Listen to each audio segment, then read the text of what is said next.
Ciao, I'm Giulia K. I'm glad you are here. Nobody has visited me in ages. It's been years now. I must tell you my story, but I don't know where to begin.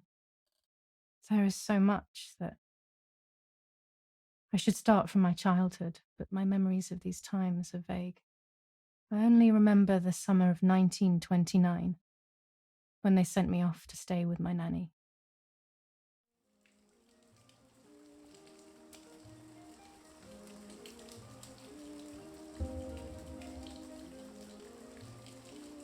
Nanny, will you tell me the story of the White Lady? No, little sparrow. Not tonight. A fog is coming, see? Yes. I know that when it's foggy, the lady kills young women.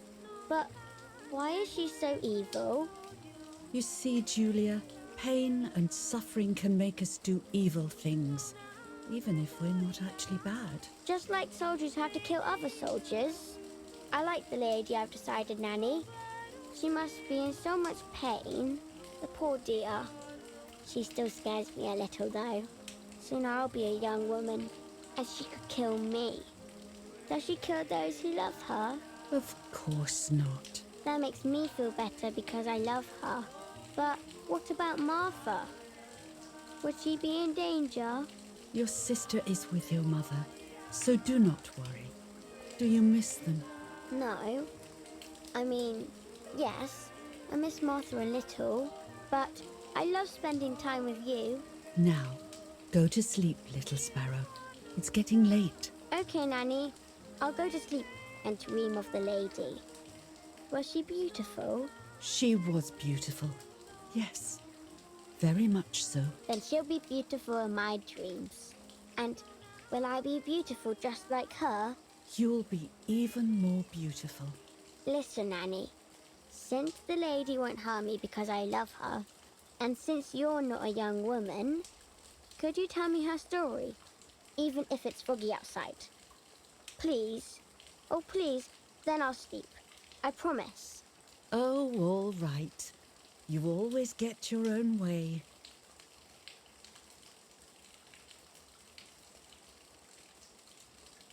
I loved Nanny and I loved that story. Every time I heard it, it sounded like a new and more mesmerizing tale. Every night I would ask her to tell me about it, even though it scared me. Even now I can remember every single day of that time and how happy I was.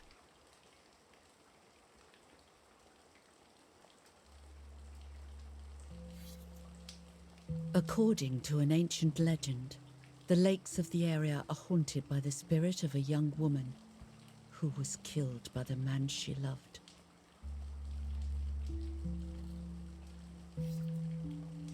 She was expecting a lover's stroll by the lake, gazing out at the old tree growing on the lake's island.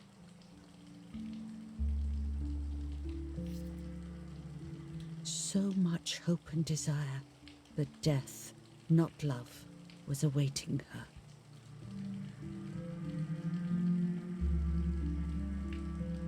Oh, the poor dear. That's not fair. Life isn't fair, Poppet, but that's the way it is, and we must learn to deal with it. Okay, I'll try. But it makes me so mad. Keep on reading, Nanny. In despair, the man confessed he had killed her out of jealousy.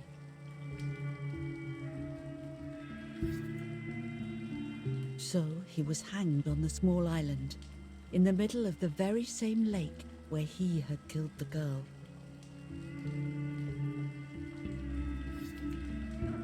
They searched everywhere, but the girl's body was never found.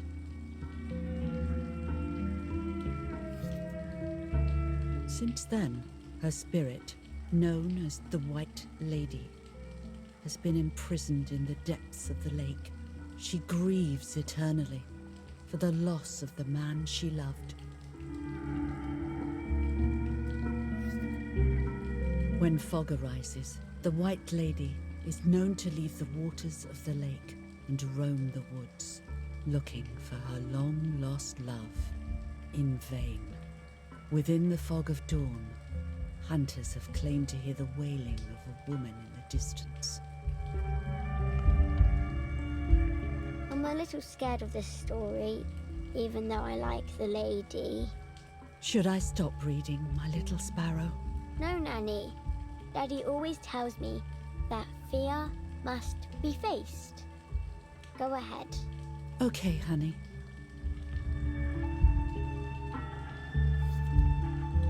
Every time the sad memory of the night she perished stirs in her soul, she takes the life of a young woman by slaying such a life in its youth, even just for an instant.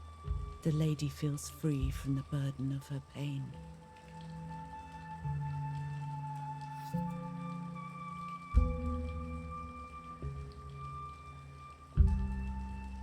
Good night, Nanny.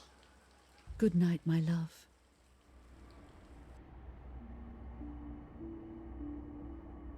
I spent almost 3 years with the nanny, but when I came home, I quickly forgot how to be happy. My memories do not return until 15 years later, in 1944, when I stayed in that house. I enjoyed setting up cameras in the woods by the lake. My father created a device that attached to the cameras. It would make them take pictures at set intervals. I was trying to photograph animals, or whatever else was in that damned place.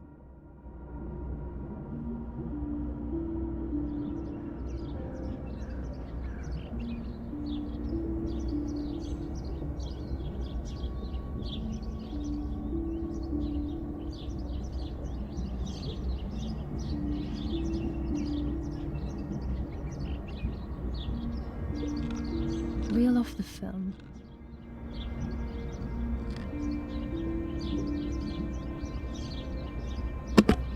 Open the camera. Remove the old roll of film.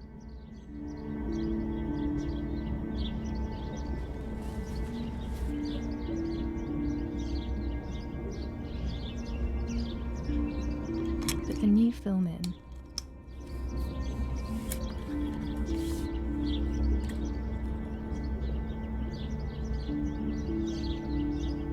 Close the camera. Load the film.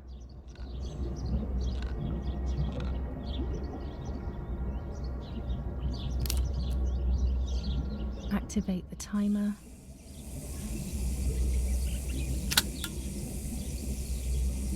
Almost ready.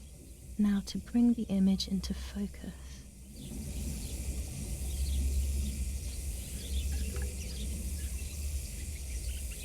There's something floating on the surface of the water. If I frame it better, I might be able to see what it is.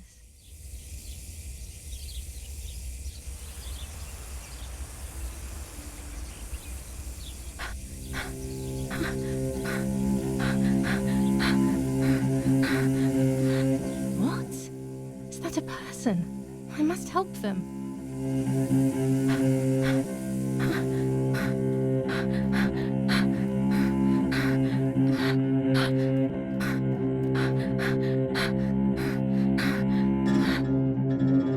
I was horrified at the idea that someone might have drowned in my lake. The lake was my world, where I would spend entire days daydreaming.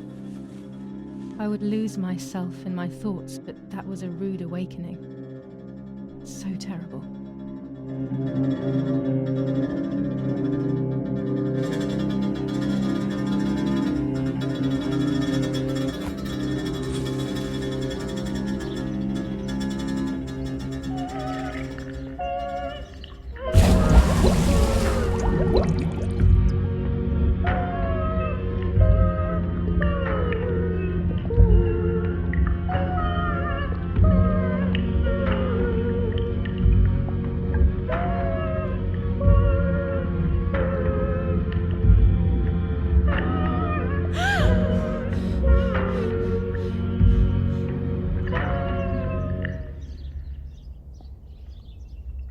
I instantly noticed that the person was wearing one of my dresses.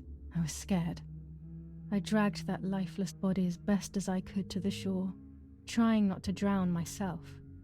Only when I lifted her in my arms did I realize who she was.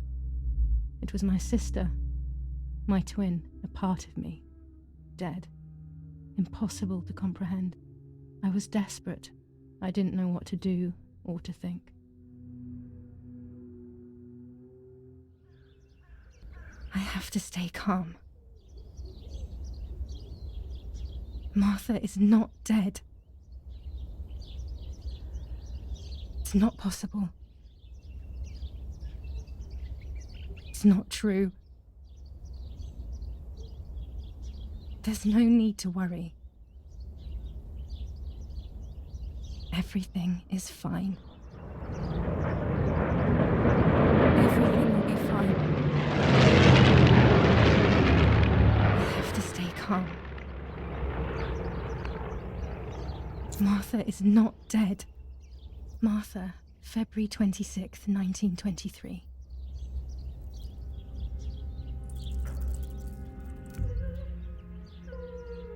Is everything okay? Are you hurt?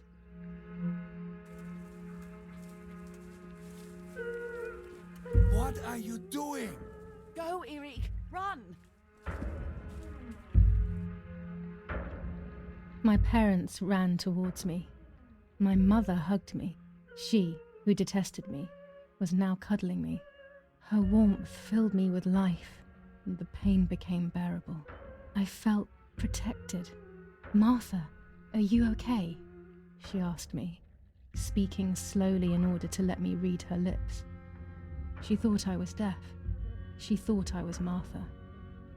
I didn't want the moment to fade, so I meekly nodded my head. I didn't realize I had done something that couldn't be undone. I would have to pretend to be Martha forever.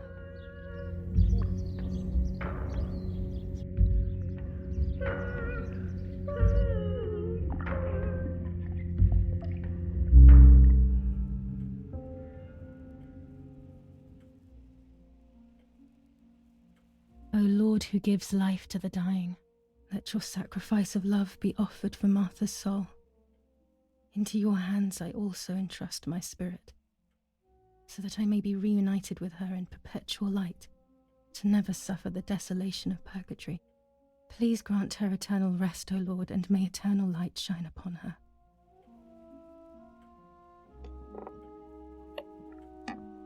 Eric, did you remember to light the candles in the hall? People will be here soon. Mummy always finds something for everyone to do.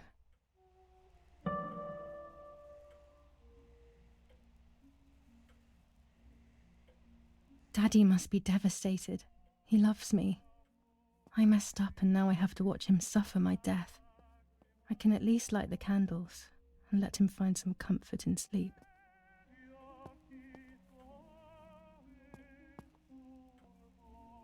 I can't turn it off. We have to listen to the radio all of the time. Any news and announcements can be vital.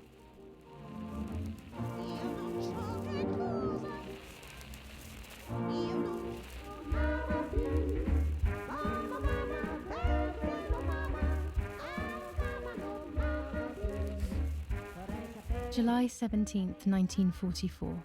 Our family is deeply saddened and is thinking of you during this extremely difficult time. Ernesto E. and family. July 17th, 1944. Our hearts are with you and we share your grief in the wake of the tragic loss of your dearest Giulia. Monsignor Attilio D. July 17th, 1944, Ministry of War. Director General for Conscripts and NCOs. We are grieving over your sudden loss, and we send you our heartfelt condolences. The Lieutenant Colonel Rapporteur.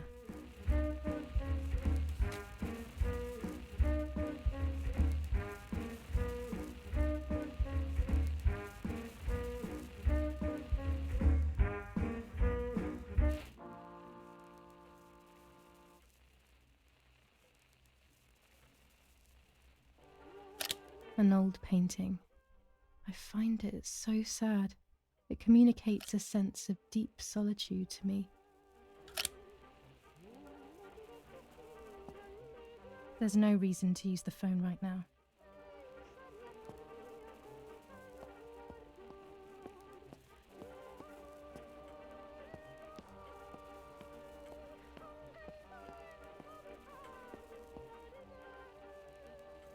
Daddy's oboe. We were preparing a really nice duet together. On the rare occasions he's at home, that is.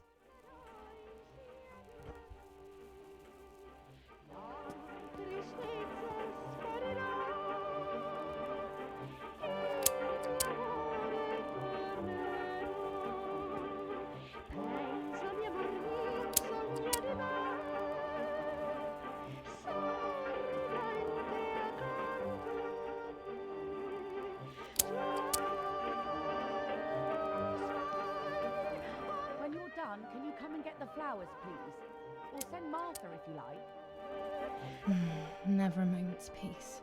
Even at a time like this. She can't sit still for a second.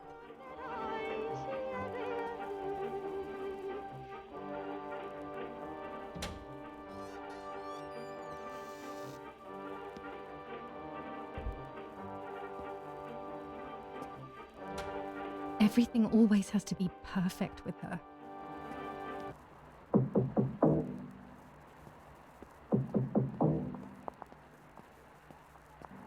Parla Londra. Trasmettiamo alcuni messaggi speciali. Felice non è felice. Data la pioggia. La mia barba è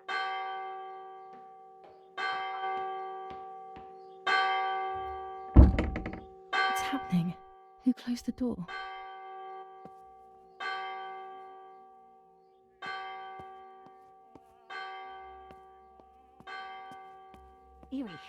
Erich, wake up. Do you think it's appropriate to sleep here, of all places? What? Yes. I must have fallen asleep. What are they talking about? You can't stay here forever. Why don't you go to bed? No. I want to stay with my daughter. Your daughter? Your daughter? You have another daughter, you know. The one who's still alive. Remember? What are you talking about, Irena? Giulia is dead. What kind of comment is that? How can you? You should be thinking about Martha. Giulia harmed Martha. You know that, right? And as if that were not enough, she has now also abandoned her. It's the same old story. Everything is always Giulia's fault, isn't it?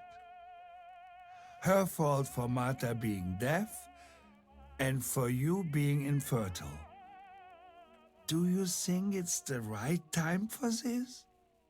Giulia is dead, Irene. Dead. Someone killed her. Do you realize that? Of course I realize. I get it. Do you think I'm stupid?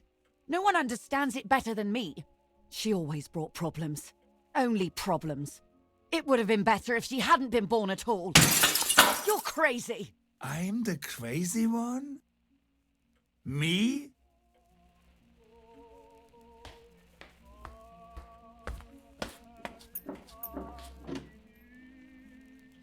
They have done this to get at me, yes. Your death is all my fault. All I could ever do for you was hurt you, Giulia. My poor, sweet, crazy girl. What will I do without you? What will life be like now? All the time I didn't spend with you. But now I'm home. We can go fishing together. We can take pictures of butterflies. No. We can't do anything together anymore, can we? Nothing. I miss you, Giulia. I miss you.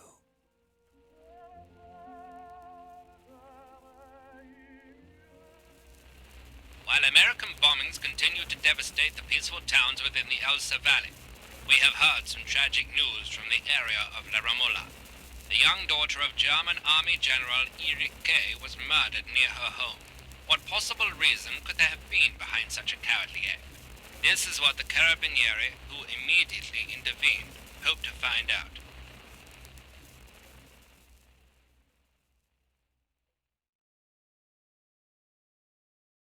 Mother didn't seem to suffer from the situation. All she cared about was that my death was so painful for Martha. But not having me around anymore must have been a great relief to her. At the end of the day, it was better for everyone that it was me who died, and it was better for me too that people thought that. But the guilt began to consume me. That's when I started having horrible nightmares.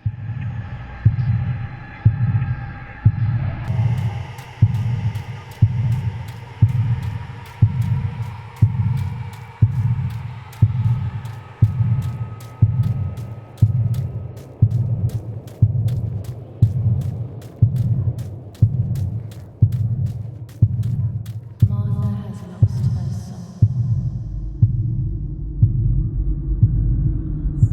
Martha has lost her soul.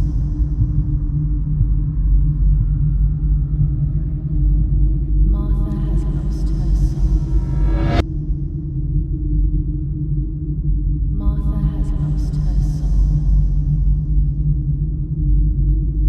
Martha has lost her soul.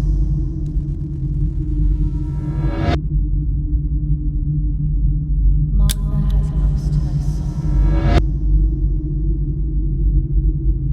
Martha has lost her soul.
It was just a dream. A horrible dream. That horrendous woman and the face of my sister. I wish all of this was a dream and my sister is just sleeping in her bed. Instead, her bed is empty and this is reality.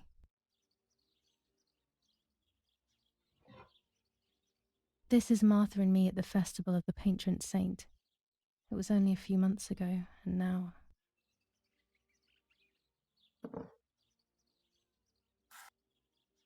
Martha had asked for a picture of me to put in this frame.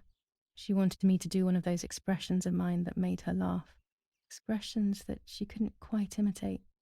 She used to say that those were the signs of my soul. Can a photo capture the soul? Can I capture Martha's soul?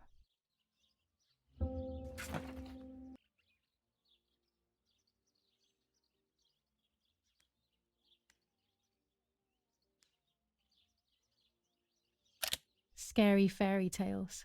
Everything seems to be scary lately. Yet everything here is so beautiful and bright.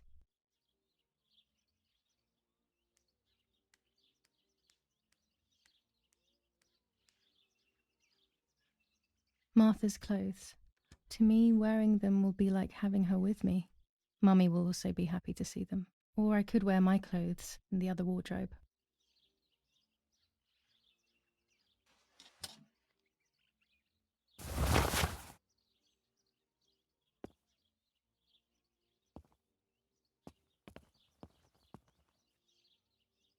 Even more scary fairy tales.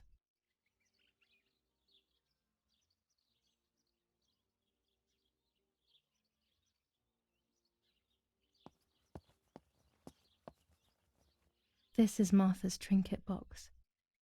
It could contain something that will help to figure out what happened.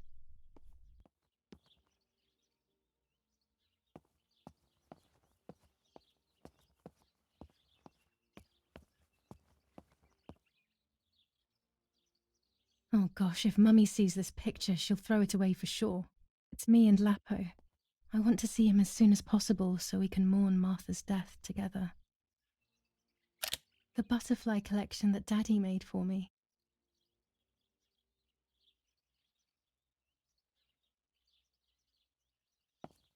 Nanny will be visiting me soon.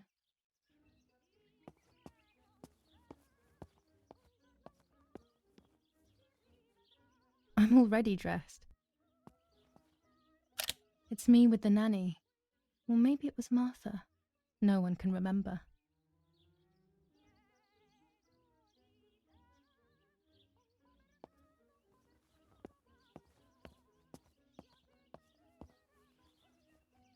I always keep my trinket box locked.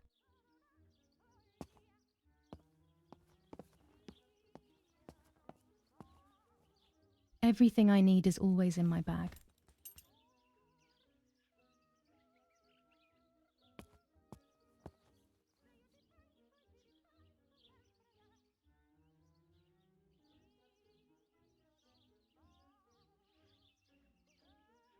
The key to my trinket box.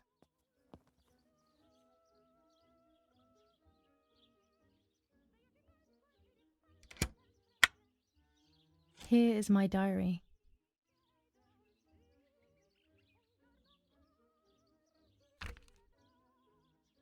July 12th, 1944. This is a new diary. We moved here today and I forgot my old one back at home. But that's okay. A new chapter in my life, a new diary. They say they brought us here for our own safety. Daddy, the war, and everything else. Nanny gave us her house and she went to look after the mansion. It's weird being back here after so many years. I remember Nanny telling me the fairy tale of the Lady of the Lake. It's one of the few happy memories I have from when I was little.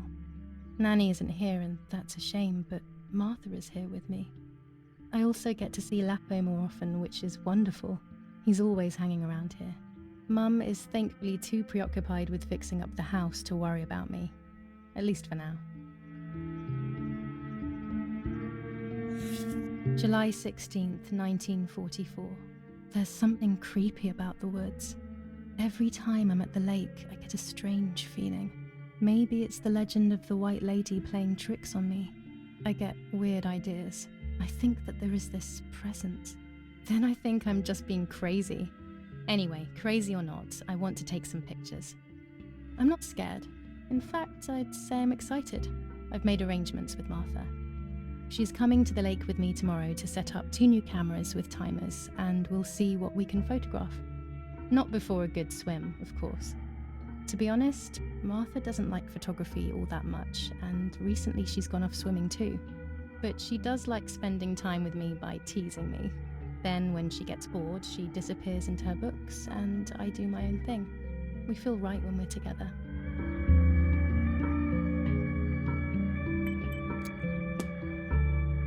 Yes, Erich, I'll be right there. I'm just going upstairs to call Martha down for breakfast.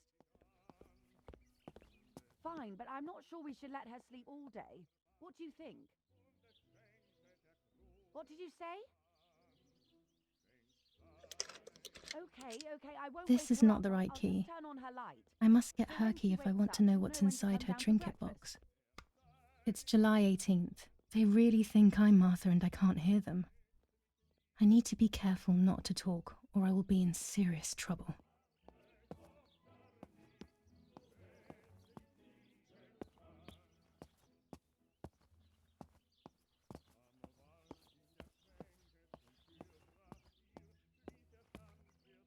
My dress, the one Martha wore when she was...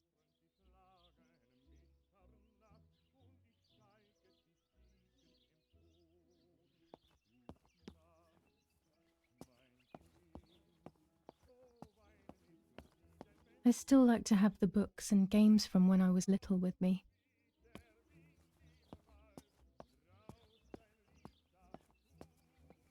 Here's the whole family together.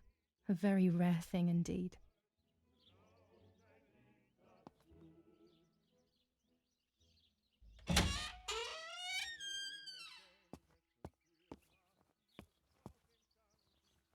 How wonderful the snow is. Unfortunately, it doesn't snow often around here.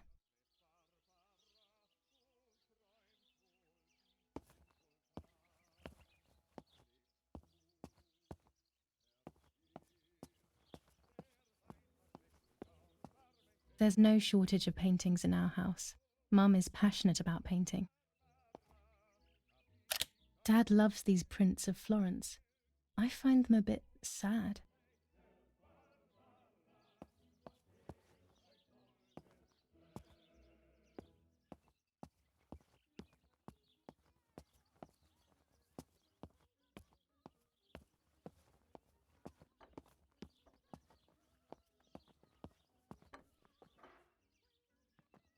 It's locked. Strange. Why did they lock my room?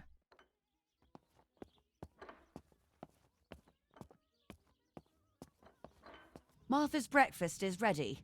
We can go. Yes. It's getting late. Did you leave the newspaper for Martha? You know how much she likes reading it. Yes, Irena. It's on the table, can't you see? And that camera, are you leaving it there? Yes, Irena. Can't you leave it there for a few more days? Do you mind? It was for Giulia. I will take it away soon. I promise. The thought makes me so sad. Seeing it there is as if... I don't know how to explain it.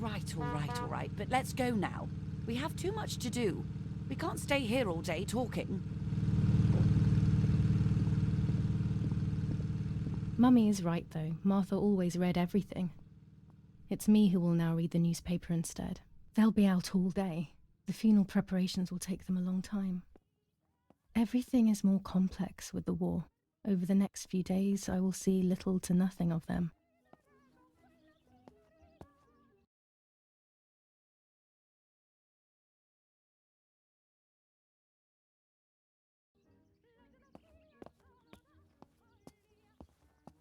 During deep winter, I would go to sleep snuggled by the fire and Nanny would get angry. Do you want to turn into a piece of charcoal, Giulia? Mummy's family coat of arms.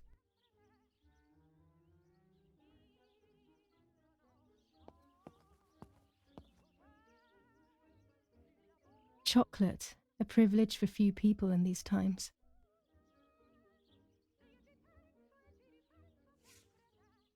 For Giulia, to take more and more photos, Dad.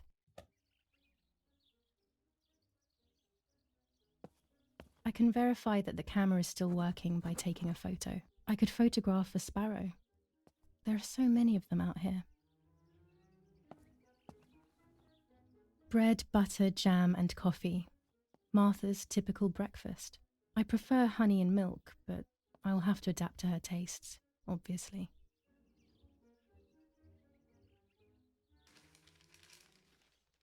Brutal assassination in San Casciano. Giulia K., a young woman from a respectable family, brutally murdered near her home. Carabinieri investigates. A possible political motive emerges. Martha was not killed by politics or war. She was killed by something much closer and much less clear. I will find out the truth. Firm bulwark even in the skies. 159 aircraft of the Germanic defense shot down in 24 hours. Major Russian operation northwest of Jassy. Enemy convoy lost in the Mediterranean. 2 destroyers and 6 merchant vessels sunk. Brutal assassination in San Casciano. Giulia K., a young woman from a... First improvements in food registration. Bread rations increased by 50 grams per day as of April 20th. A kilo more every month of soup ingredients. Reforms to the treatment of agricultural workers and an unexpected distribution of jam. Giulia K., distressed but supported by faith. Irenei the mother, Erich the father, and Martha the sister sadly announced Giulia's passing. The funeral will take place in La Romola, Thursday, July 20th at 9:30 p.m., departing from the property of the deceased.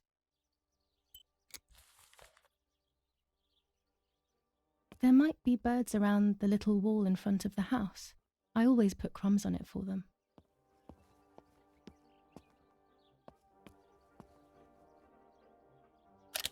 War, always war, even in paintings. One of Daddy's many photos. Who knows who these other people are?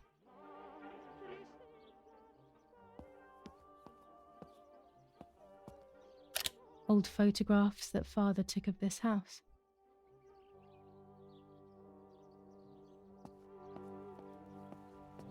Oggi Bonsi. On the day of Saint Alexis, the battle rages in the Florence, city July tormented by 15th, Anglo-American 1944. bombing. General Our Lady of Erich Carmel, K. a company of the Falchion As per our Regiment, prior agreement, we are counterattacked sending you yesterday, military forcing encrypted the French to communication retreat material. to Piazza The del device Mercato. must remain hidden The and situation secret. is currently Hail. under control. Feld Mascherallo, Carl H.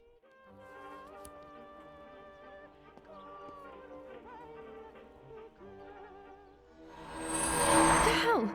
For a moment I thought I saw... No, that's not possible. It must be this whole situation making me see things that don't exist. This painter was a friend of Grandpa's. I always loved his paintings. As a child, I used to look at them for hours. These hunting rifles are not Daddy's. He never went hunting. Nanny must have left them here.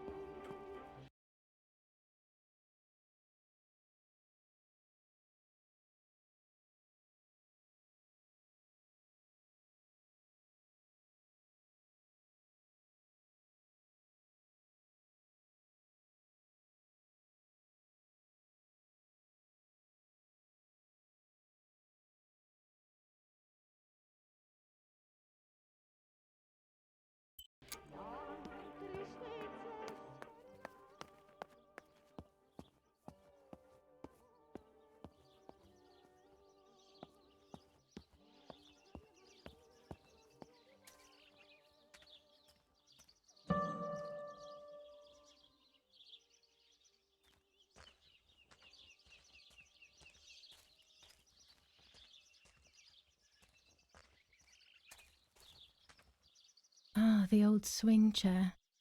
It has been here for as long as I can remember. I miss those days so much.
Excellent. I've taken the picture, now it's straight to the darkroom in the cellar to print it. Daddy recently became a general in the German army. He used to take pictures on the front lines, but now he gives me the materials to take photographs instead.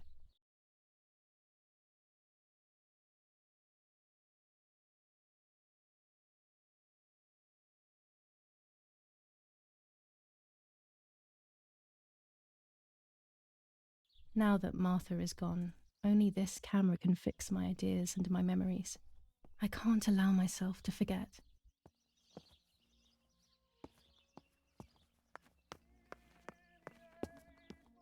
We are so lucky.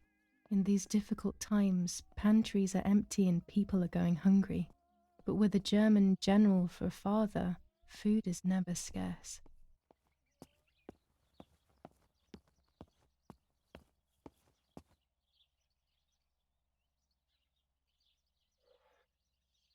These could be of use to me.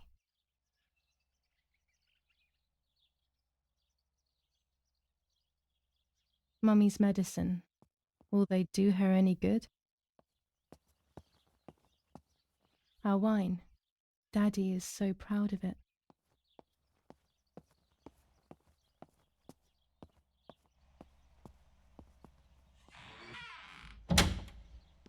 Daddy set up his darkroom here. He doesn't take photos anymore because of his work, but photography is still his true passion.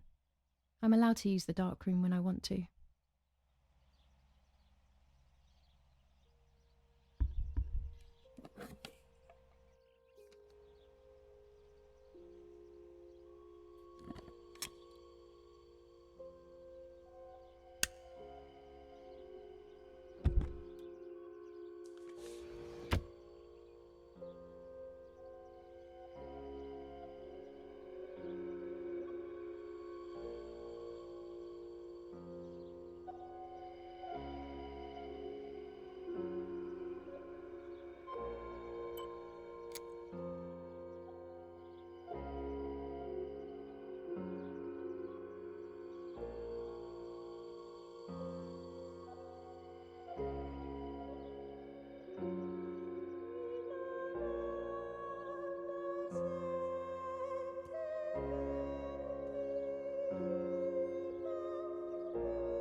Not a bad photograph. It seems that the camera works perfectly. Now I can take a self-timed photo for Martha's frame.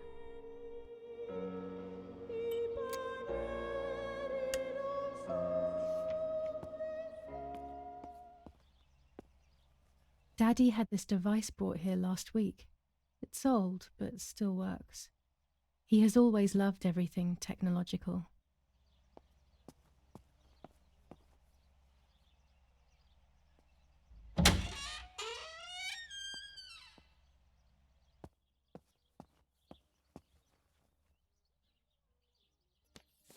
Lorenzini haberdashery, 5 meters of grey cotton fabric, 6 meters of white linen fabric, 4 meters of green satin.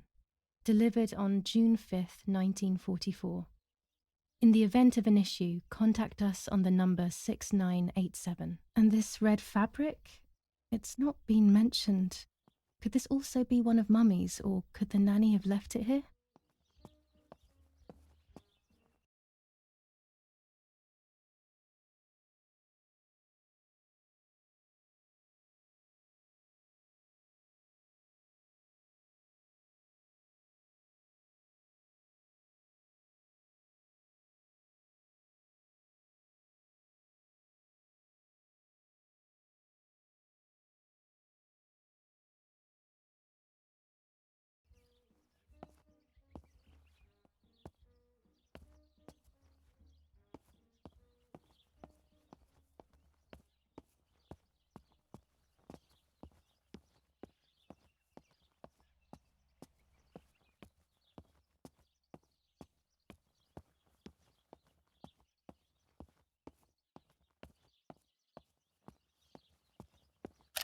These workbenches fascinate me. I would love to learn carpentry. This is where Nanny's husband made my dolls. The puppets I used to play with were made here. I never knew that when I was a child. They always told me that a fairy brought them. I didn't really believe them, but it was nice to think that. When I was little, these barrels seemed enormous. I thought I could live inside one.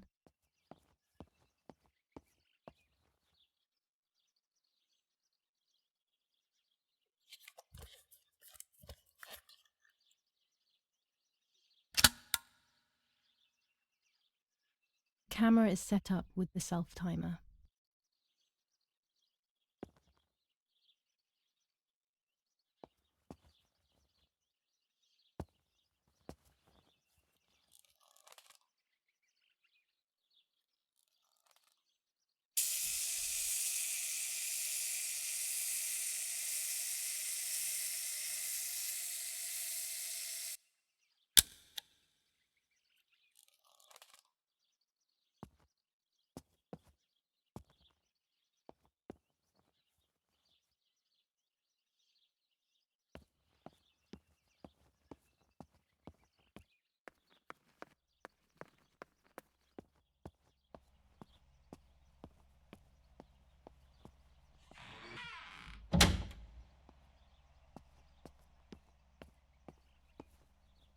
It's always a thrill to develop a photo.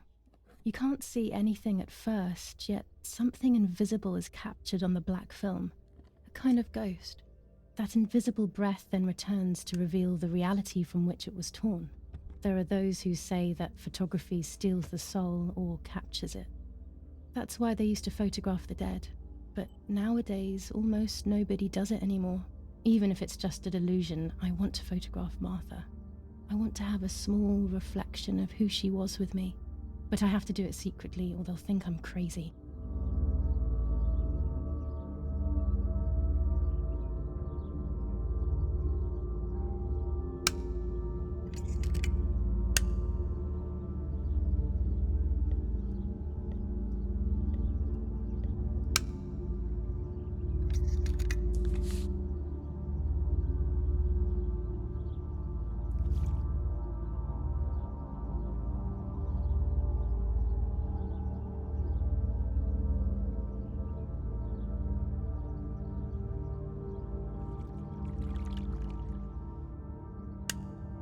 Yes, this is me. No one was ever able to tell us apart. But I never had the slightest doubt, and nor did Martha. It's strange how what identifies us most deeply is not visible to anyone.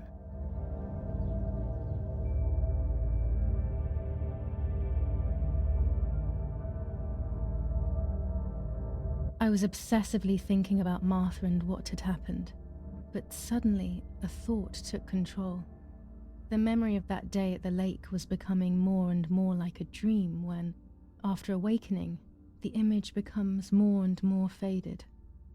Could it be that the memories were a figment of the mind? Had I been the one that hurt my sister? I had always envied her, and now I had taken her identity. I experienced a suffocating pattern of thoughts.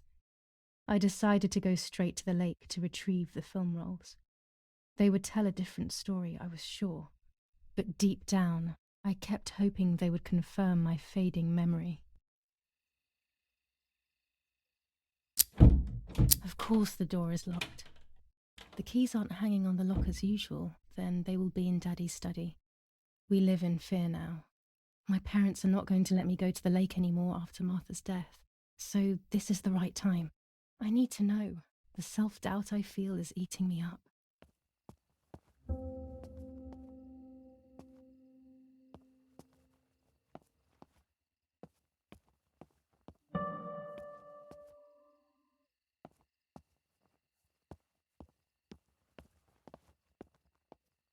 I liked watching Nanny as she cooked. I always picked up loads of techniques.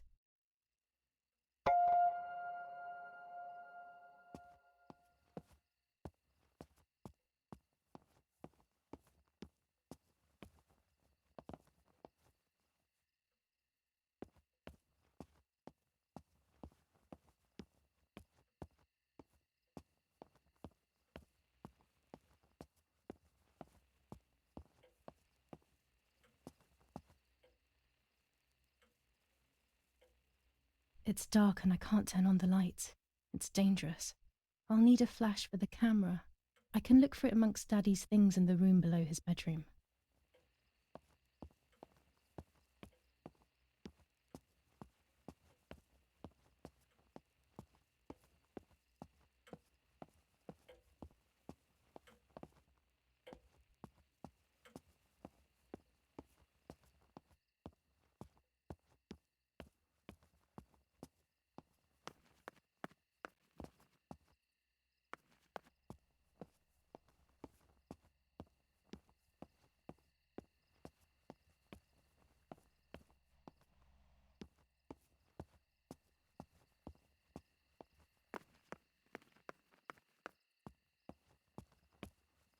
A tripod is necessary to take photos with long exposures.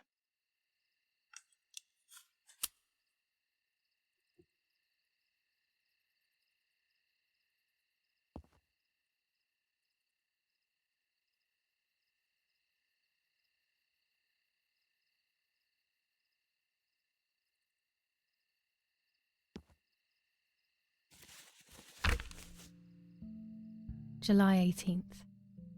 Everything has changed. I feel like a different person. The best part of me left with Martha. My enthusiasm, my desire to live, and the will to joke around.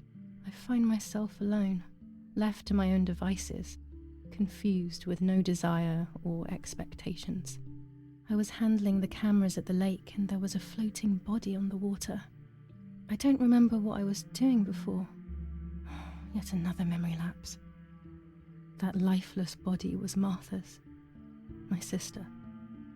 Mummy ran up to me and hugged me, thinking I was Martha and that I, Giulia, was dead. I didn't correct her mistake and now it's too late. If they find out I have been fooling everyone, I don't even want to think about it. I feel terribly guilty pretending to be Martha, pretending to be deaf.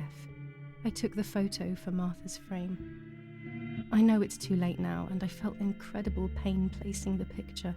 I said goodbye to her forever in that moment. I realised she was gone, and there was no going back. I must do one thing for Martha. I must find out what happened. The partisans couldn't have killed her. That's just ridiculous. Lapo is my friend, and he is one of them. He loved us so much. We know all of them. So it's just impossible.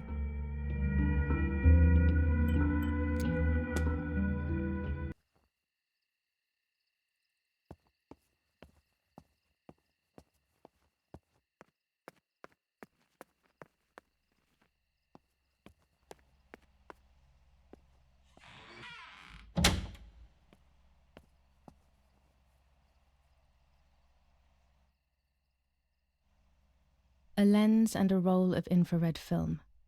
They can photograph what the naked eye cannot see. I have found what I need to take infrared photos.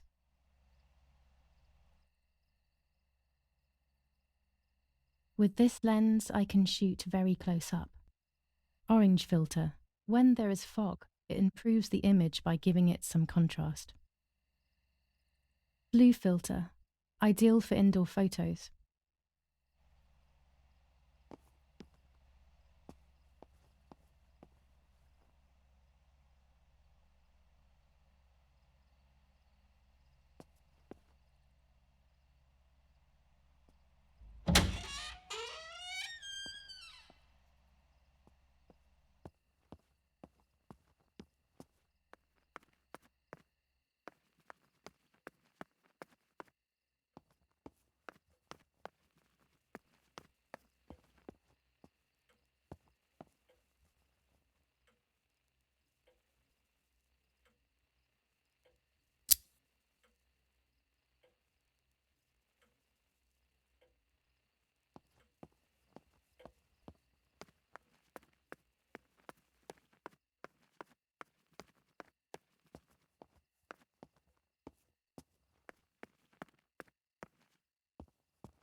Here's the camera flash. Now I can photograph Martha even in the dark.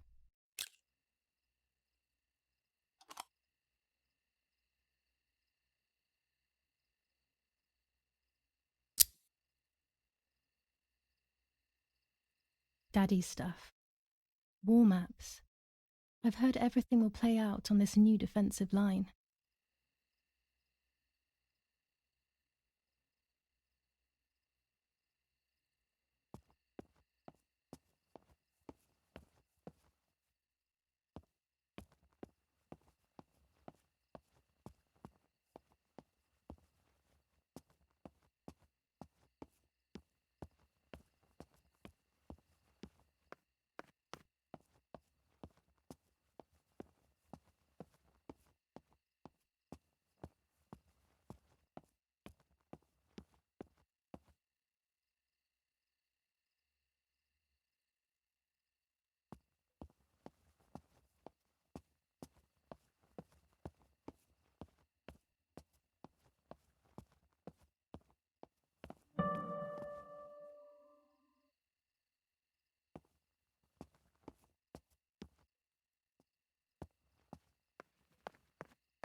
Done. It would be nice to have you always by my side, even if it's just a picture.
photograph is both the present and the past, like a dead body.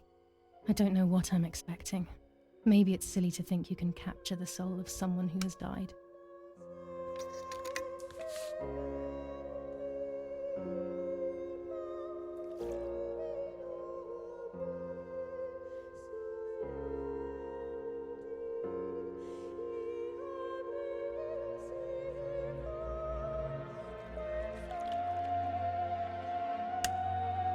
Her face can no longer tell me if what happened was my fault.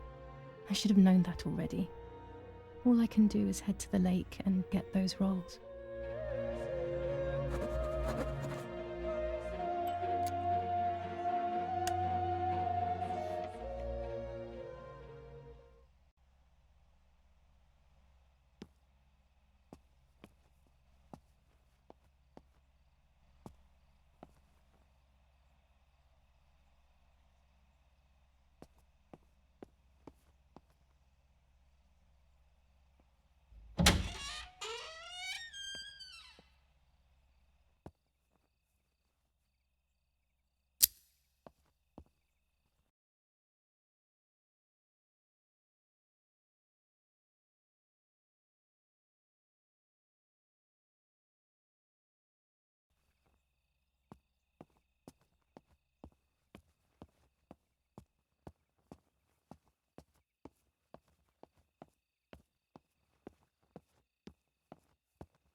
I love the night, but this night scares me. In the dark, I can feel all the harm I've caused. It's getting closer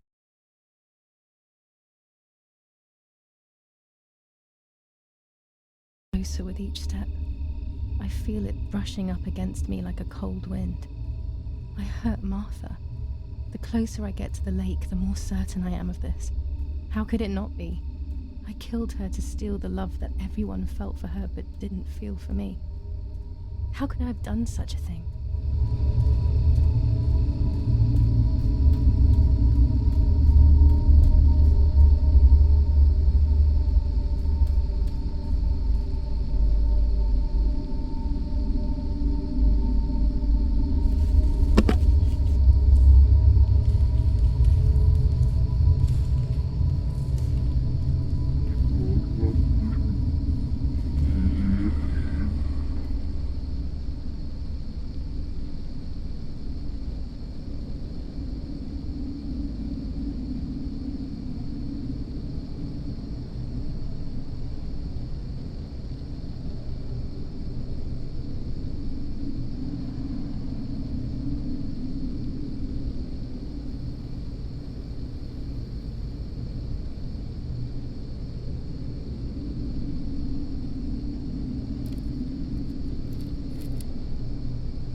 German soldiers. Daddy ordered patrols to be carried out near the house, but how could they have lost a helmet? God only knows.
Oh no!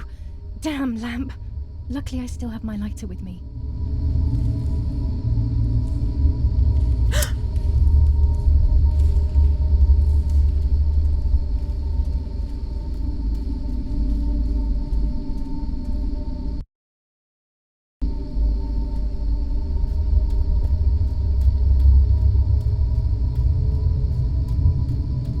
The cameras are somewhere around here.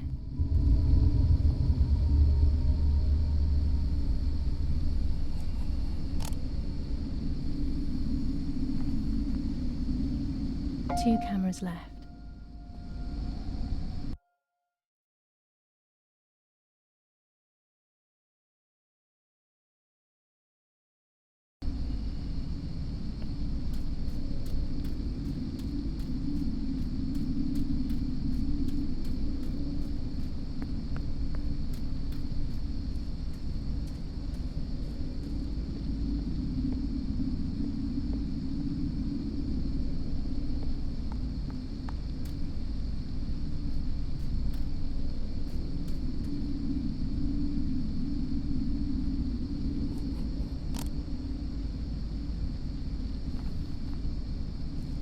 One more camera to collect.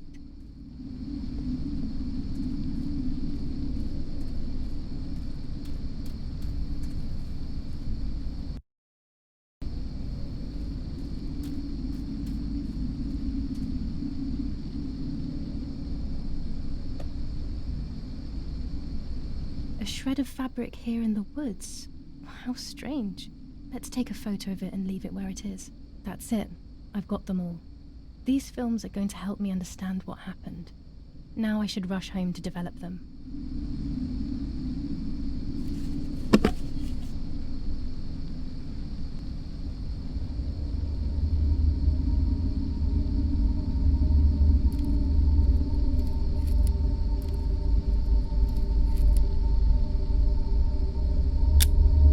How could it have ended up here? It looks familiar.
Oh, yet another nightmare.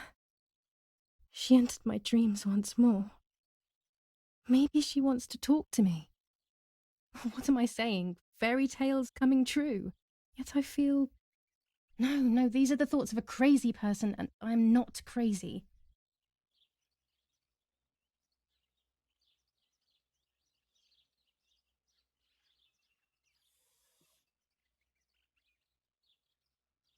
Oh, damn it, what's all this blood? I'm not due yet, and there's a lot more than usual. What's happening to me? Am I going to be joining Martha sooner than I thought? I have to wash up and do what needs to be done. If I'm sick, I have little time. The truth awaits me. It must be hidden within those rolls.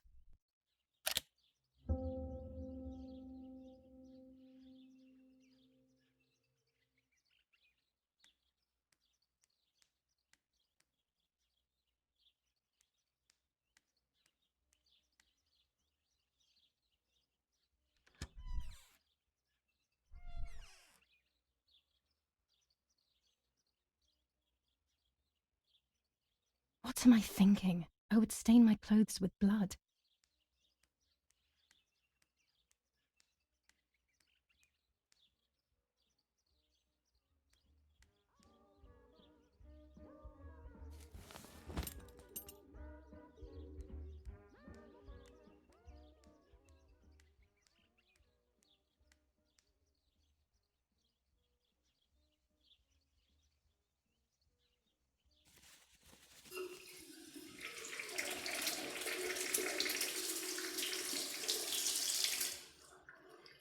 That's better. But I still don't understand all of that blood. That's never happened to me before. But I'm not going to tell my doctor. Otherwise he'll make me stay in bed and rest.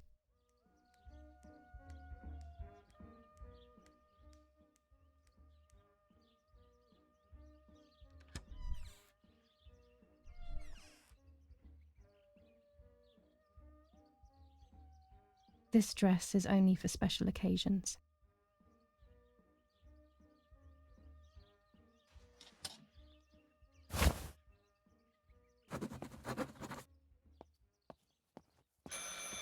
It's very rude, but I could pick up the phone and listen to their conversation.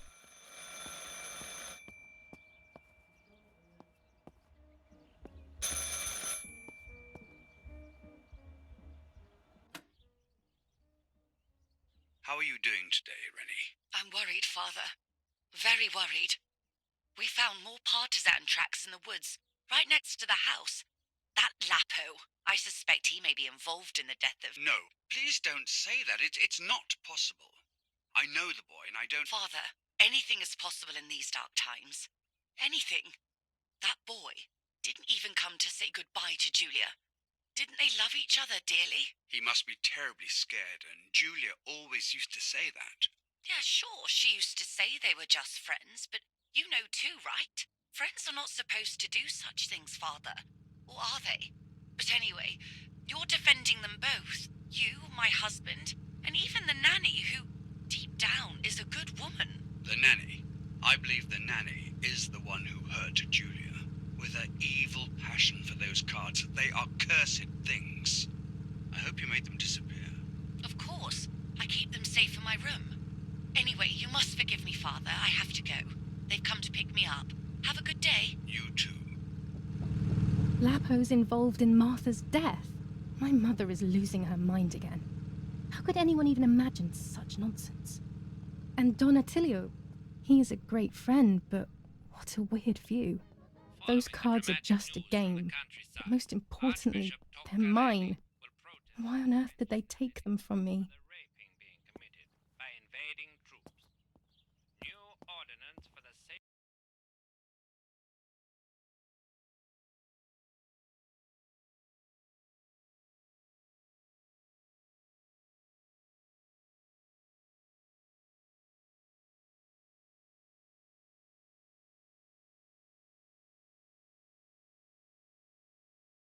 of citizens.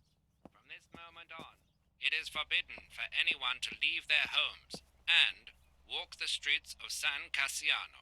All windows, including General cellars, Edict K. house entrances, New and rules on doorways, curfew must and women's remain behaviour. closed night and day. German command of S. Vincenzo Arturi. Telephone number Where these 1185. do not exist, churches and other large buildings. The patrols of German armed forces have orders to shoot at people who are on the street, or who are found looking out of their windows. I shall repeat for clarity. New ordinance for the safety of citizens. From this moment on, it is forbidden for anyone to leave their homes and walk the streets of San Cassiano. All windows, including cellars, house entrances, and doorways, must remain closed night and day.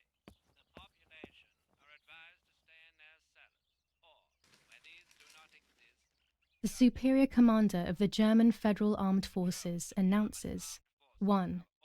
Whoever is in possession of weapons or explosives not reported to the German headquarters will be shot. 2. Whoever harbors bandits and or protects them and provides them with clothing and or weapons will be shot. 3. Whoever is aware of the existence of any rebel groups or even lone rebels without reporting them will be shot.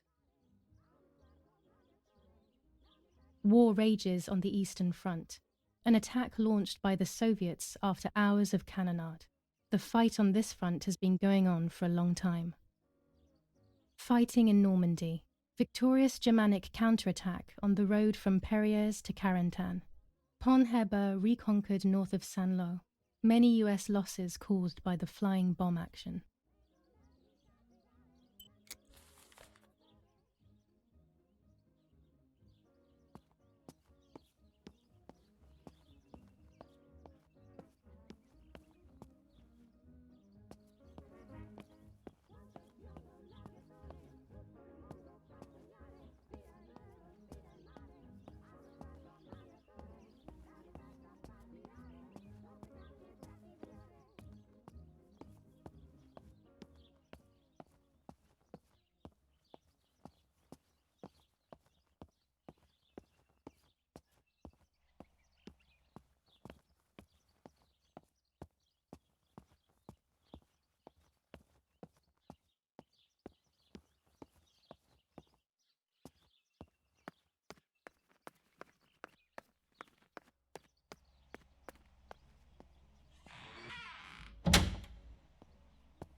Red filter for super high contrast photos. With this lens, everything gets bigger. This lens increases the framed area. It allows me to fit more into the image. I have to be careful and keep the volume down as I listen. I must go unnoticed. I am meant to be deaf after all. Ready? Giulia? You ready? Sure, Daddy. I'm good to start. I've already started recording. Oh, no, my voice will sound awful. No way, come on. Didn't you want to study singing anyway? No, I was young and stupid when I said that. Okay. Ready? Go. Oh, how nice. It's the rehearsal for last week's concert. I never heard the recording. But I was right, my voice is awful. Cannot be called singing. Anyway, it's time I develop these film roles. I can't wait any longer. I wish I could just stop time.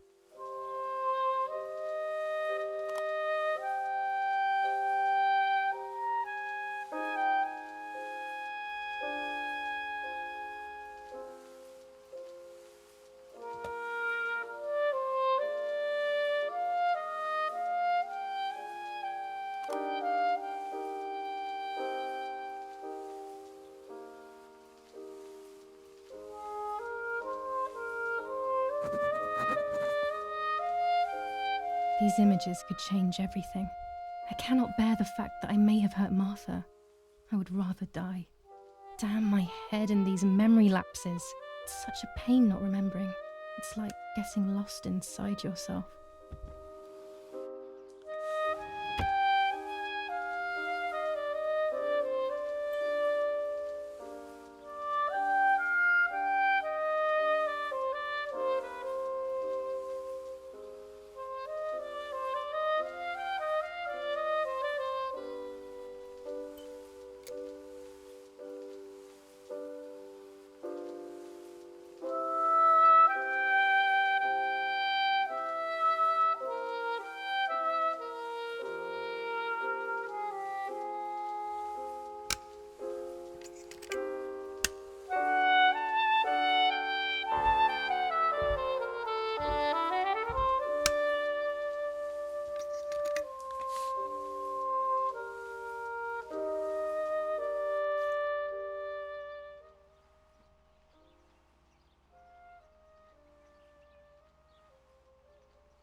there I was running toward the pier, just as I remember.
Yes, I've undressed and I'm about to dive in.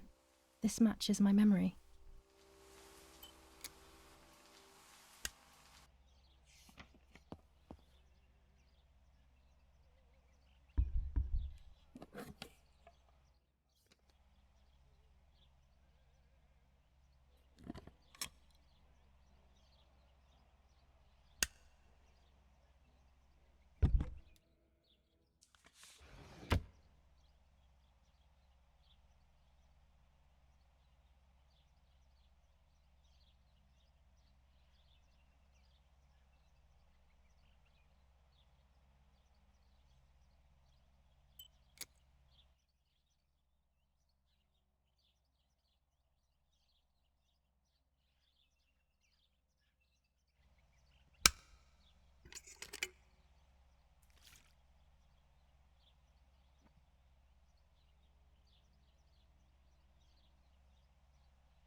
I'm carrying Martha to shore.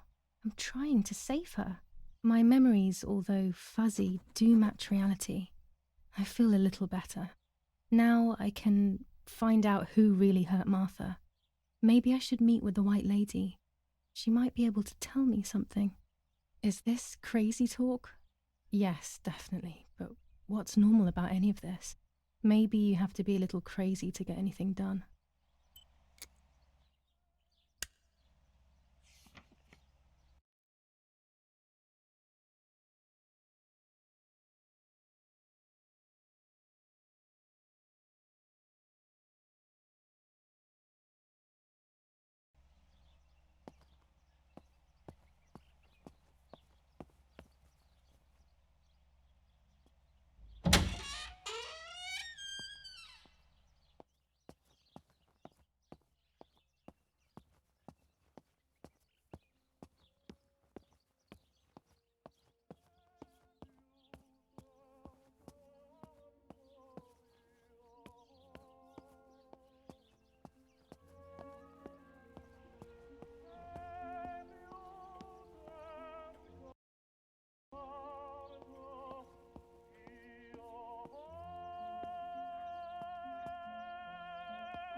As a child, when I spent those short years with the nanny, this was my room.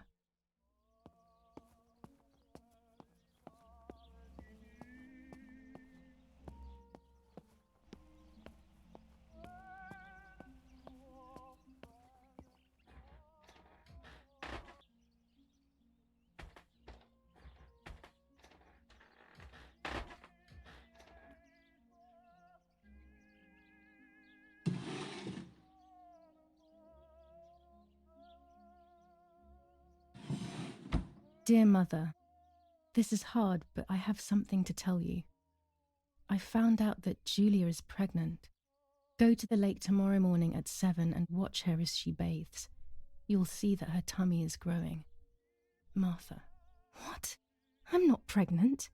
Why is everything becoming even more confusing? I'm searching for an explanation, but instead I'm left with more questions.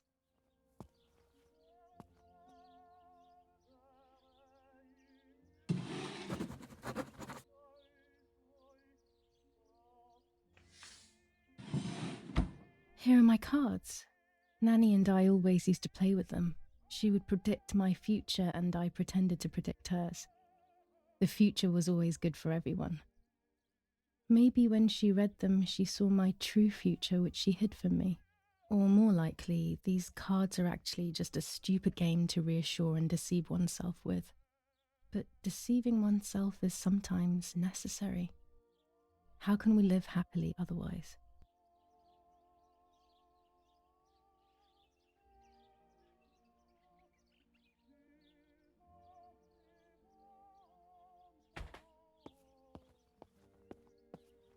There are more and more weapons around, and everyone is scared after what happened. This is Mummy's jewellery.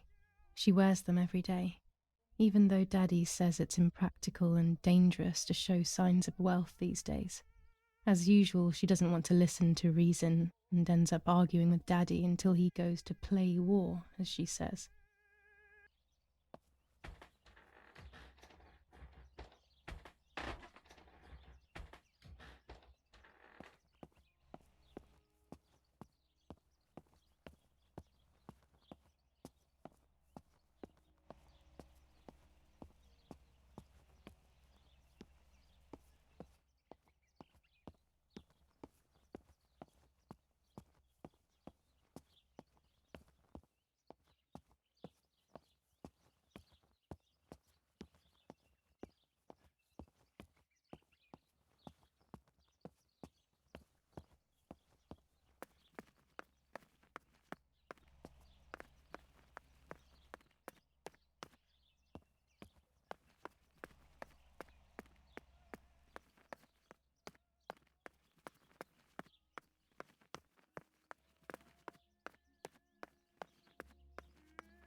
My bike. The wheel is deflated as usual. A bicycle pump will solve this.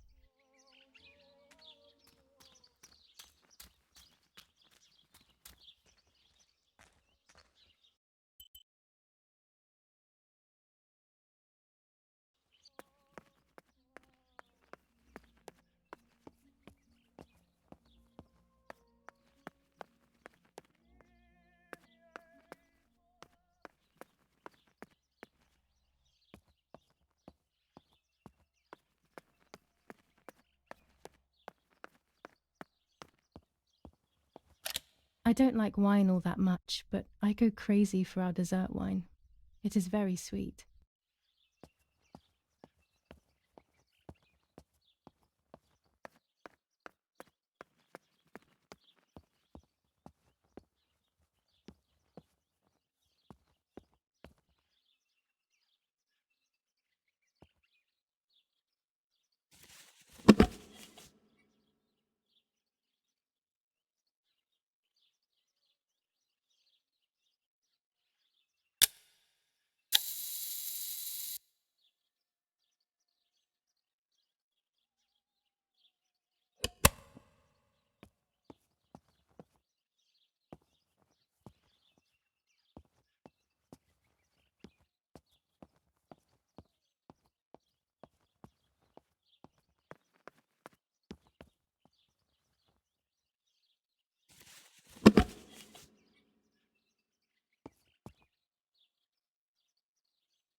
This is the centre of our farm, but since we moved here, it hasn't worked like it used to.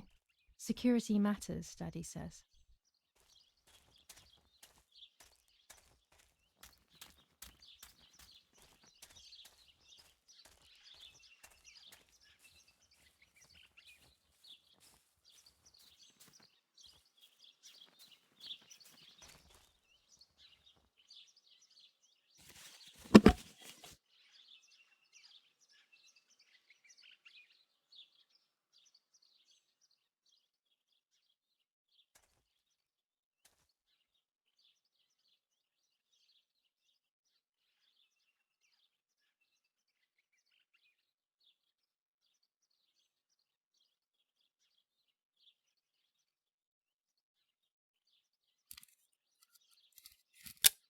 It must have been Lapo, the dummy.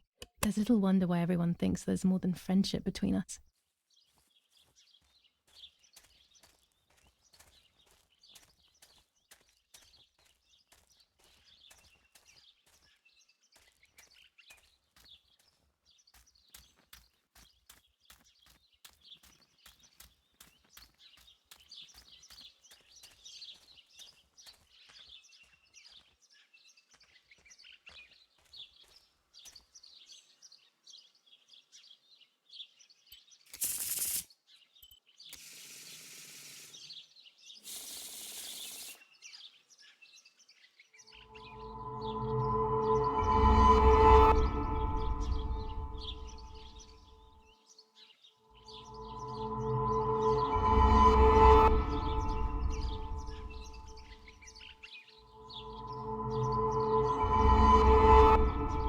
The solution is still far away.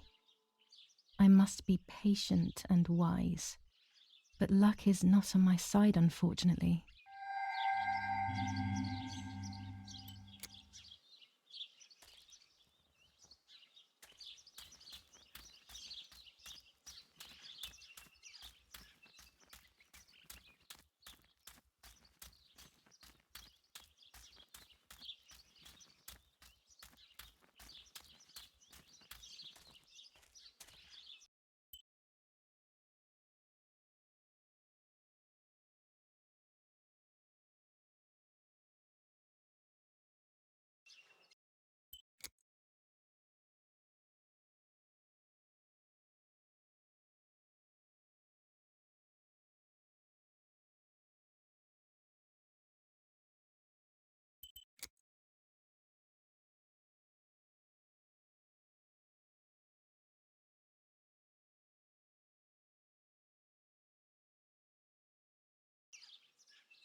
Los, schnappen wir uns diese...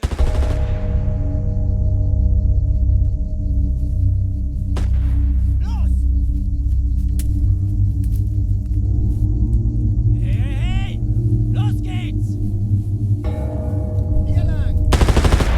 Hier drüben! Oh, hey! Vorwärts! Hier! Sie sind da lang! Verdammt! Los, laufen! What is going on here? What are the soldiers doing? It's dangerous, I know, but I want to follow them and see what's happening. Verdammt!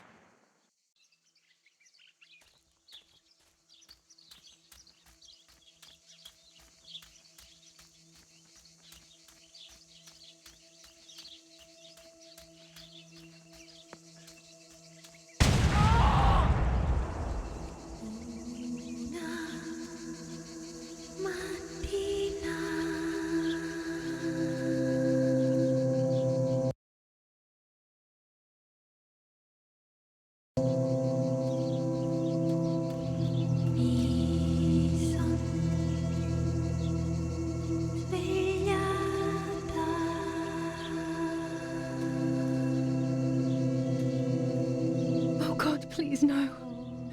Lapo, my dear friend. What have they done to you?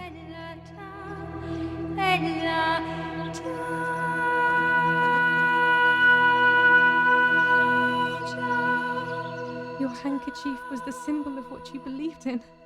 At least that is left of you.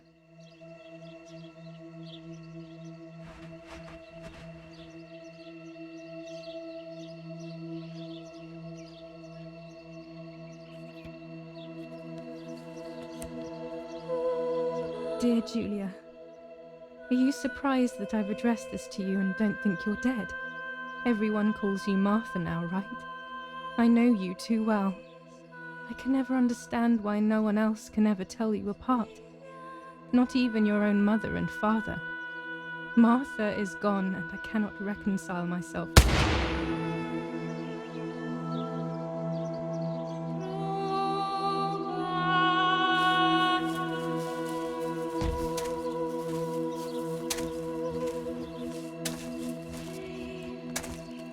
Du hast ein Mädchen erschossen, du Idiot. Scheiße, scheiße, scheiße. Was machen wir jetzt? Sieh mal, was sie um ihren Hals hat. Sie ist eine von ihnen. Es musste getan werden. Sie ist die Tochter von General Erich K., du verdammter Trottel. Sie war die Freundin von diesem armen Kerl.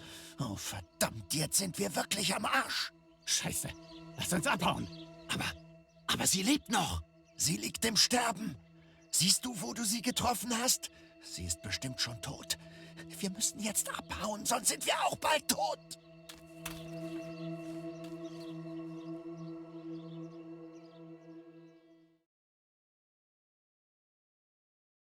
I'm dying, I thought. But strangely enough, I wasn't afraid. In fact, I was almost relieved. When I returned, I found myself once again in the midst of a bad dream. One whose meaning I did not understand at the time.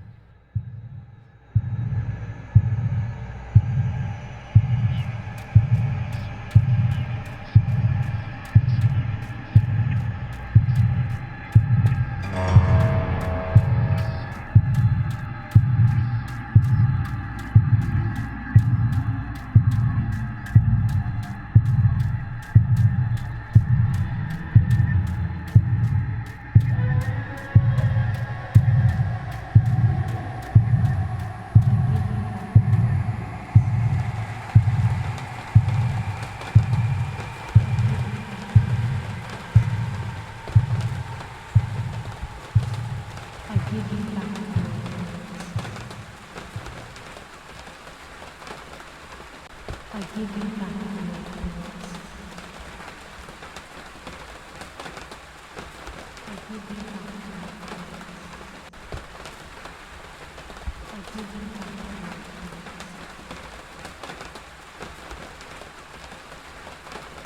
I give you back your words. I give you back your words.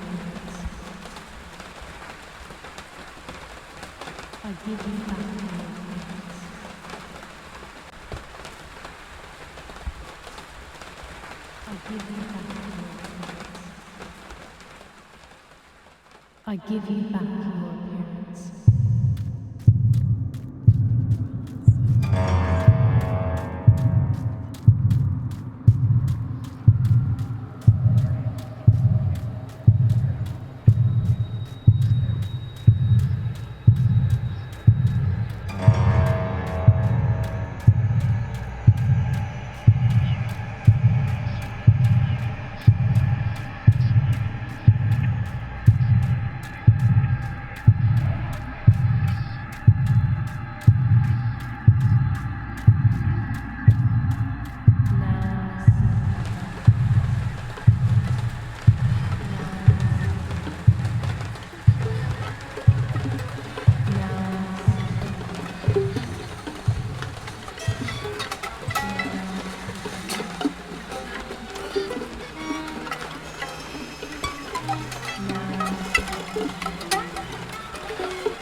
Two sisters were destined to die. Giulia, the first sister, and Martha the second. On Giulia's day of departing, identical twins stood before me, impossible to tell apart. They questioned my presence, since they were still so young. Giulia must come with me, I demanded, but they both claimed to be Martha. I explained that Martha's fate was soon to be the same, and their games were useless. I didn't have time for it. The war was keeping me busy. But they didn't concede, and instead kept insisting. Can we follow you together? No, impossible. Are you sure Martha will die too? Nothing is certain in wartime. What if the wrong person went with you? Then you would have cheated death. One would die unjustly, and the other would simply be delaying her fate. They discussed amongst themselves, then hugged before one of them came forward. She stared in a determined, almost threatening manner. I guessed it was Martha sacrificing herself, giving more time to her sister. But I stayed silent, not to reveal their failed deception. No one lies to the face of their own death, so I asked how their choice was reached. We drew lots by throwing a medallion, she said quietly. They had trusted in fate. Oh, how naive they were. They knew fate plays by its own rules, which is true, but it is also my ally. Fate never would have allowed the wrong girl to follow me. In that case, my work was done. She must have been Giulia. However, little to my knowledge at the time, that blasted medallion had the same name engraved on both sides. Martha's. So, my first assumption was correct. They were too damn smart, and had fooled both fate and me. One thing is for sure. I'll put things back where they belong. I will correct my ignorance and give fate back its blindfold.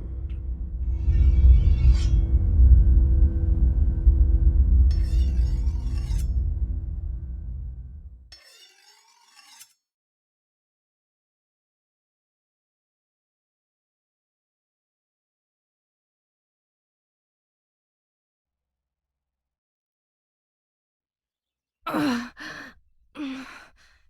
Damn, this hurts so bad. I can hardly breathe.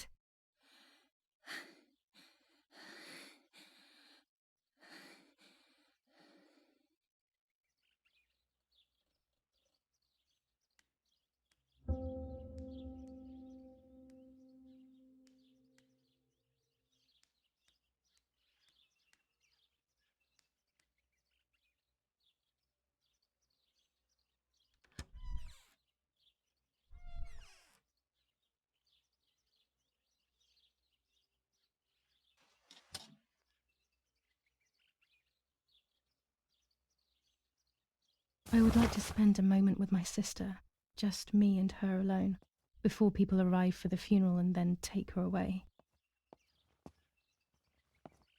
No, my bag is not here. My diary. Lapo's letter. I'm already dressed. How is she? How is my daughter? Please, doctor.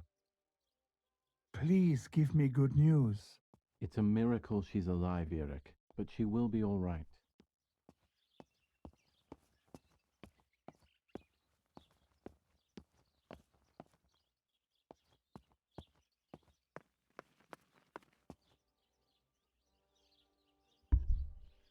The bullet passed right by her heart and exited her chest.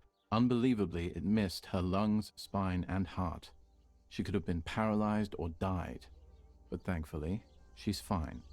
I examined her thoroughly. She didn't even lose that much blood. She was lucky.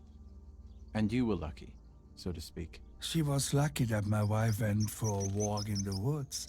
Otherwise, Otherwise, she would have bled to death, yes. I don't know what to say. All of this, it's too much. So much death and suffering. Nothing more. Don't worry, Erik. She's young, so she'll recover quickly. I'll be here all day anyway. Thank you, Doctor, for everything. Do you mind coming with me to pick my wife up from the cemetery? The funeral will start soon in the chapel. Of course not. Lead the way. You know, with all of these preparations for the funeral, Irina wants everything to be perfect. It's her way of coping, so she doesn't have to think about everything going on. She is a woman who has suffered so much. Maybe too much.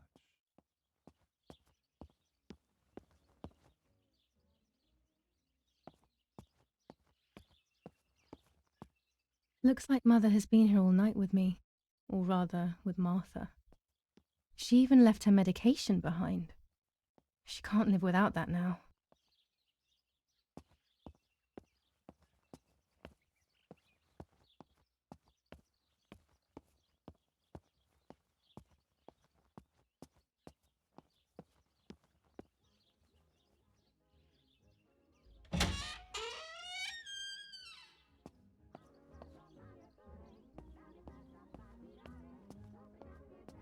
Violence against citizens continues in La Romola, and once again General K's family has come under fire. Now it is the life of her sister, Martha, that is in danger. The blow from the gunshot in her back could have killed her. It is only by the grace of God that the girl is alive. The anti-fascist political motive appears to be the only reason behind What if the bag is here somewhere? The New Zealand troops are advancing slowly. After the Battle of Poggibonsi, on the 18th, they are still far from the Tavernelli Val di Pisa. The German resistance on the Tuscan hills has been exhausting for the invaders.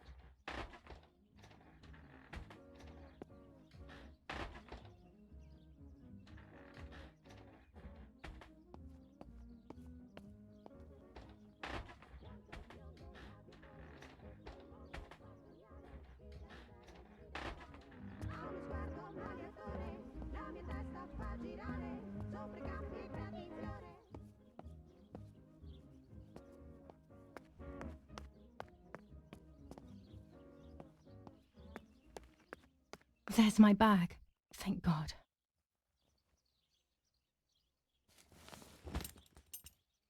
Let's hope Lapo's letter is in there.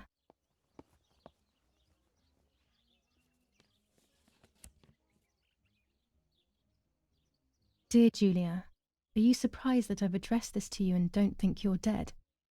Everyone calls you Martha now, right? I know you too well. I can never understand why no one else can ever tell you apart. Not even your own mother and father. Martha is gone, and I cannot reconcile myself to that fact. I have to stay hidden, and sadly I can't run to you. Even if I would love nothing more than to hold you tight and cry together. No words. I just want to be close to you. Can we meet in the barn tonight? I will try my best to be there around midnight. Don't be alarmed, but if things get ugly, please remember this number, 6934. He knew he was in serious danger, but what about the letter? I had it in my hand when the soldiers ran off. Mummy found me, and if she's read it, well, she hates Lapo, and now she must know who I am. No, she probably would have left me there to die. She'd rather have no daughter than the wrong one. Before I passed out, I must have put it back in my bag. There is no other explanation.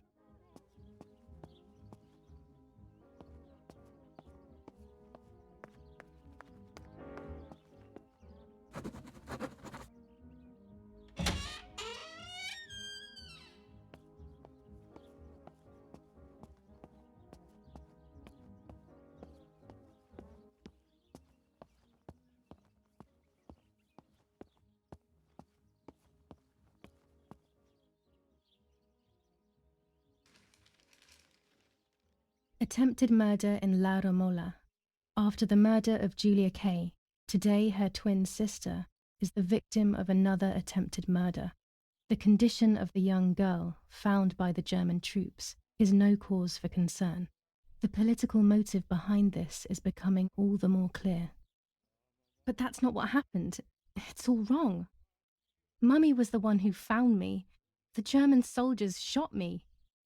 Best to stay quiet. No one ever believes the truth. The Battle of Tuscany. German operations in the Livorno area. Extremely violent fighting in the streets of the city. Attempted murder in La Romola. After the murder of... Even in Florence, the war is beginning to be felt. Supplies are starting to run out. Bread may only last a few more days. Prices are rising dramatically. Meat can now be found for 100 to 140 lira per kilo. The gas has been cut and there is no coal.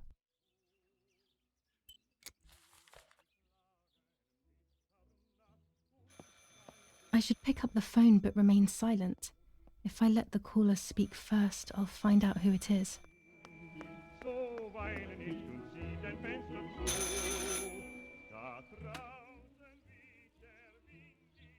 Hello? Ma'am? Can you hear me? Is there somebody there? Mr. Eric? It's the nanny. I can confide in her. Nanny? Hello, it's me. What? Hello? Oh my lord. I must be dreaming or something. No, Nanny, you're not dreaming. It's really me, it's Giulia. Oh my God. Giulia. My little sparrow. How wonderful. Sorry, but I thought you were dead. I saw you lying there dead. This brings me so much joy that... Actually, you must explain to me, my little sparrow. What is happening? I told Nanny everything that had happened. She was sad for Martha, of course, but very happy at the same time. I was the one she had a special bond with. I explained to her that I wanted to try and meet the White Lady, even if I knew it was a silly idea. But she didn't think I was a fool. Quite the opposite. She explained to me what I should do in an attempt to meet her. It was complicated. I noted everything down carefully in my diary. Who knows, maybe she did it only to keep me occupied, while deciding what to do with me and who to warn. I won't ever know, though, because that very same day, a bomb struck the villa and she died. They all died. We should have been in that house ourselves, but instead, poor Nanny. Bye, Nanny. I love you. Goodbye, my darling. I thought I'd lost you. Be careful, my little sparrow.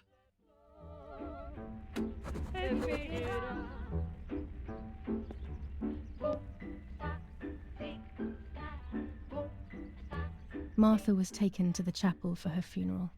I want to say goodbye to her alone before everyone arrives.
Poor little one. He's dead. Poor little guy. His place is by Martha's side.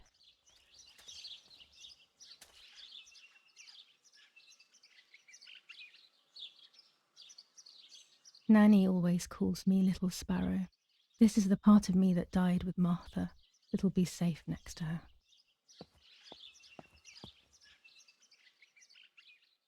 Here, Martha. This is my heart. Carry it with you. I'm starting to understand how painful your condition must have been. Not being able to properly communicate with anyone is becoming increasingly difficult. I envied you, but I did not see your suffering. I did not understand your courage. I miss you so much, Martha. I'm not worthy to dress in your clothes.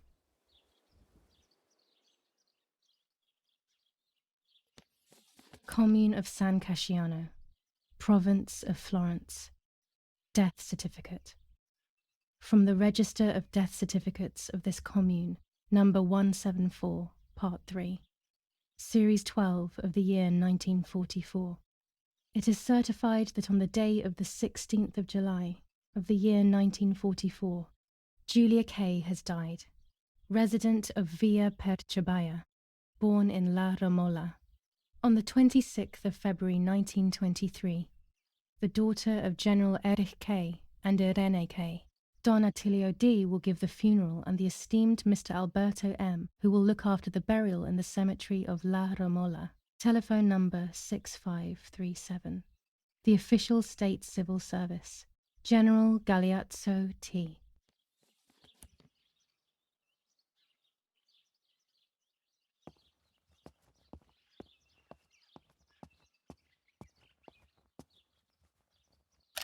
There's only a few signatures from my funeral.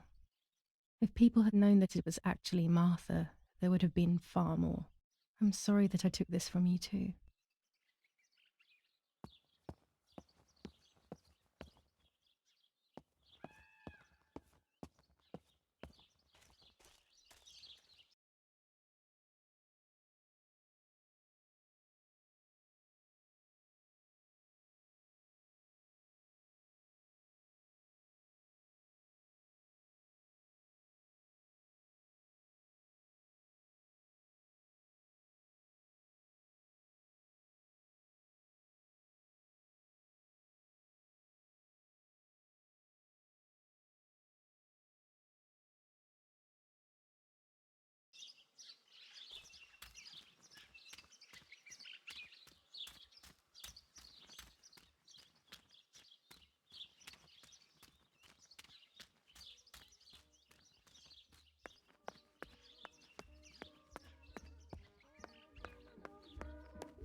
Who is it?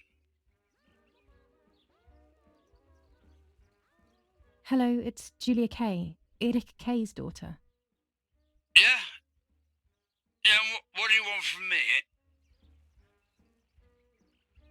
I'm sorry to disturb you. I just wanted to know if I can come over to see you later today or tomorrow. Of course not. Do not come looking for me anymore. Stop bothering me, you bitch. He must be going crazy. I don't believe for 1 second that Mummy would let him treat her this way. Sheer madness.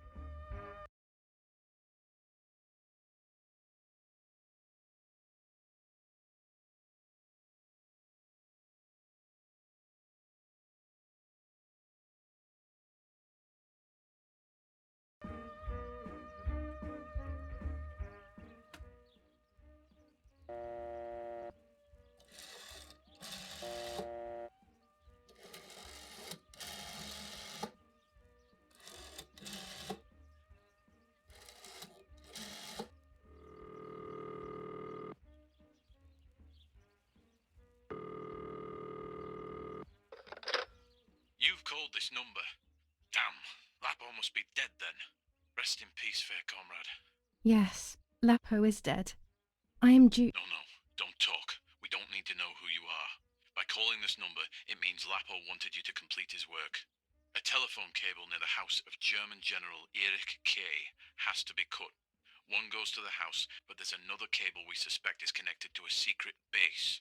That is the one that has to be cut. If you see any German vehicles around, let us know immediately. We won't use this number anymore. It's dangerous. Use a telegraph. That will be safer.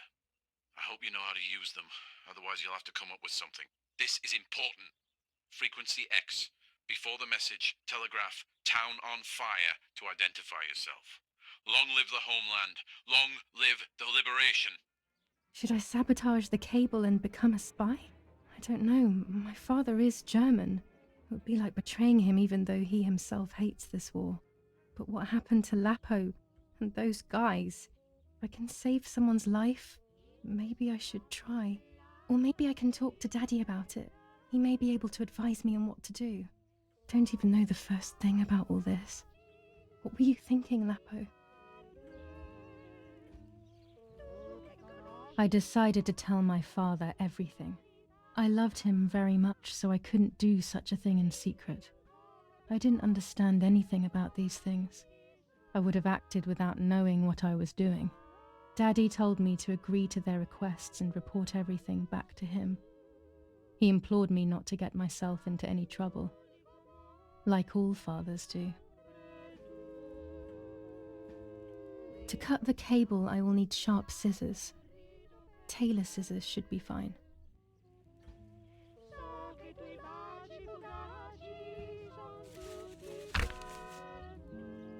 July 19th. I retrieved the cameras at the lake, but I had convinced myself that I was the one who had hurt Martha. So much so that when I had the rolls with me on the way home, I found myself in another horrible dream. I don't even remember going to sleep.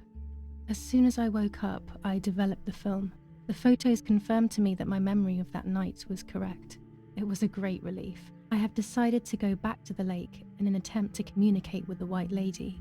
I know it's a crazy thought, but I can't get it out of my head. I need to know what happened to Martha, so I must pursue every possible avenue, even the path of insanity. Now I know what must be done to meet the lady. Nanny has explained everything to me.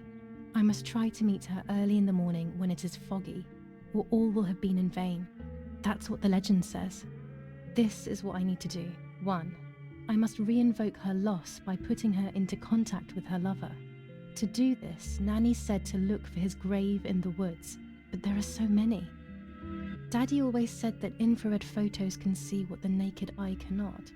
Maybe then they also see ghosts. There wouldn't be anything strange about that now, considering I'm trying to contact one after all. How crazy. 2. A part of me needs to enter her world. A lock of hair would work, so I'll need scissors to cut some off. 3. I will need an object that connects her world to mine. I don't know what to do for this yet. Hopefully something will come to mind when I least expect it. 4. To communicate with her, I will need to use my tarot cards. I will meet with the lady on the island where her lover was executed.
That raven is making a big fuss.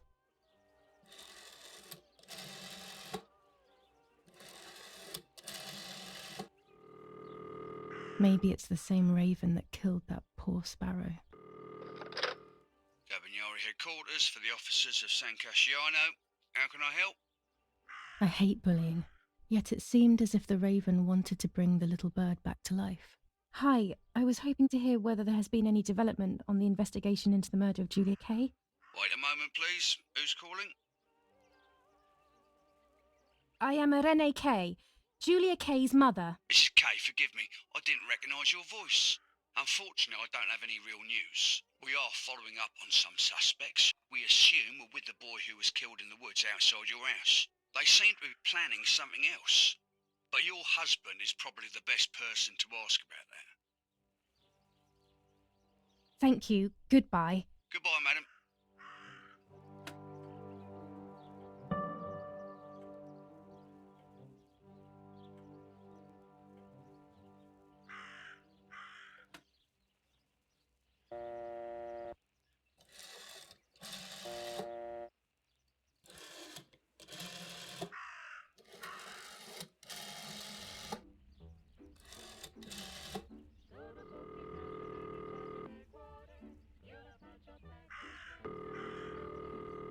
Not now.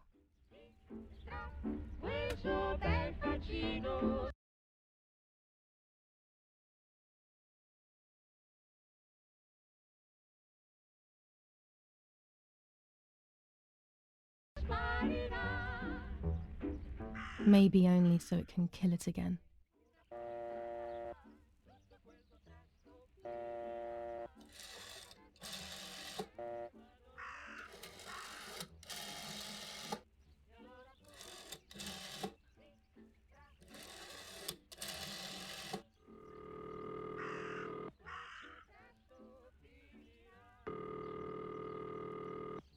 I have nothing to say to Don Attilio at the moment.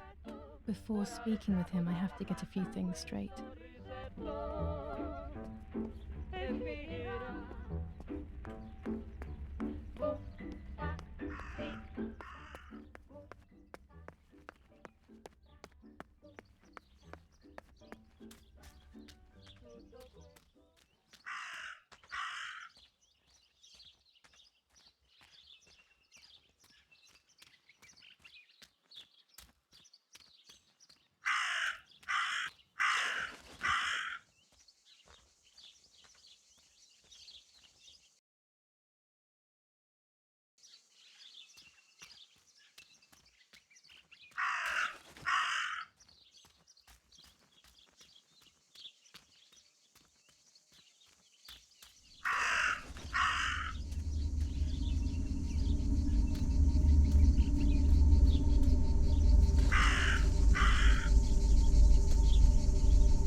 Dress.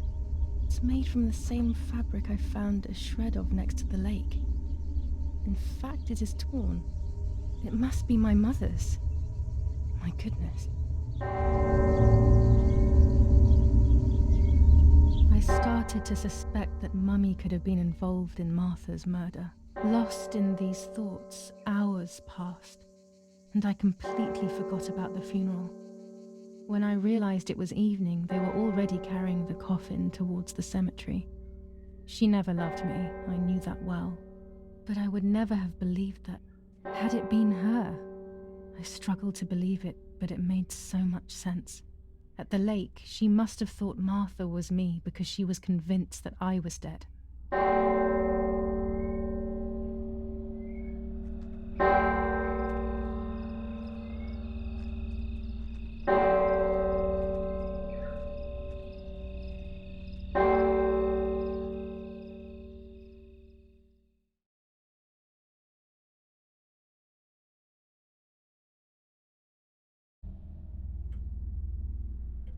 When the funeral ended, I felt an irresistible urge to play. I loved music. I started playing without thinking about the possible consequences. I didn't care anymore. I needed to feel alive, to exist again.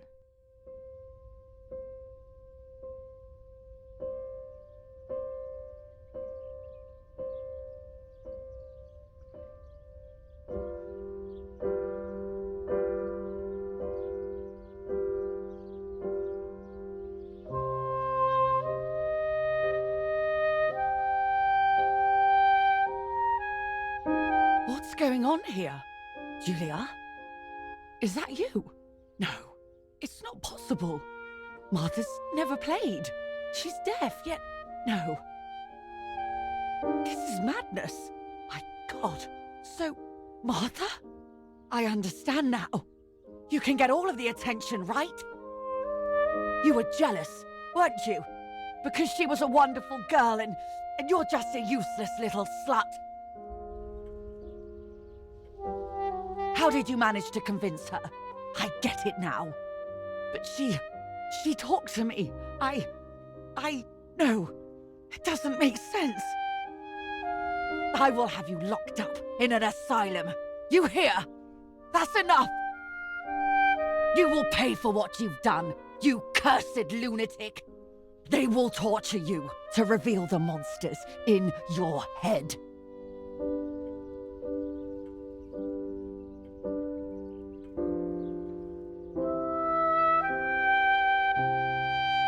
Her words were as sharp as blades.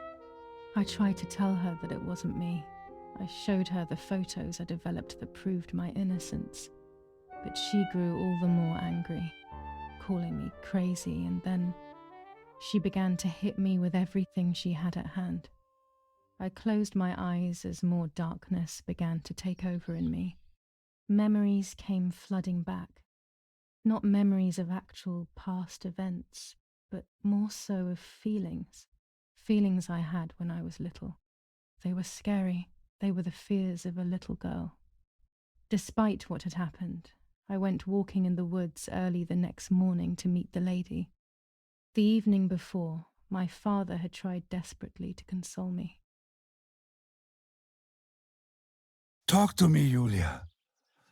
You know I love you. I just want to understand what happened. I am happy you are alive. Even if we have lost Martha, your mother was just in shock. She didn't want to hurt you.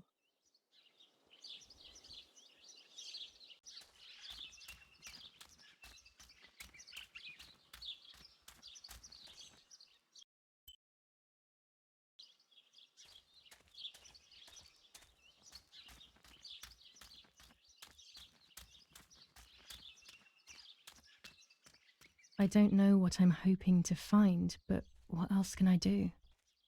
I will hopefully see if one of these graves is hiding something. I hope that the infrared film will show me.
What is this place?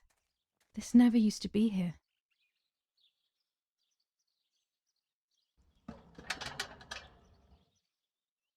Another entrance, maybe?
Without all the necessary elements, there's no point travelling to the island.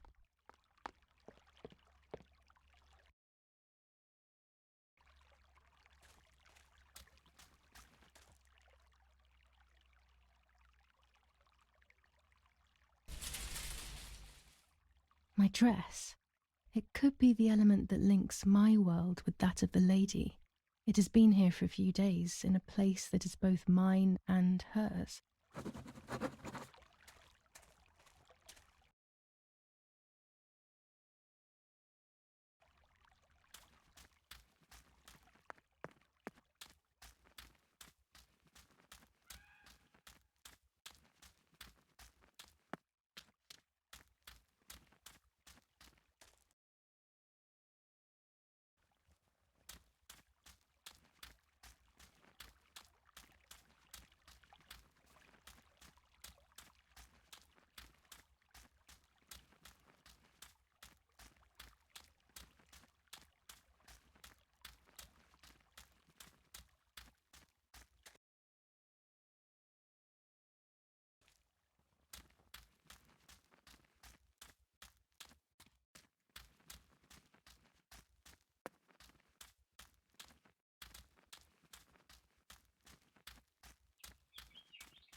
A German tank! I have to report its location via the telegraph hidden near the cowshed. Daddy probably asked for a garrison after all that has happened. I should report its location via telegraph. This wire heads towards the house and then keeps going, so it must be the right one.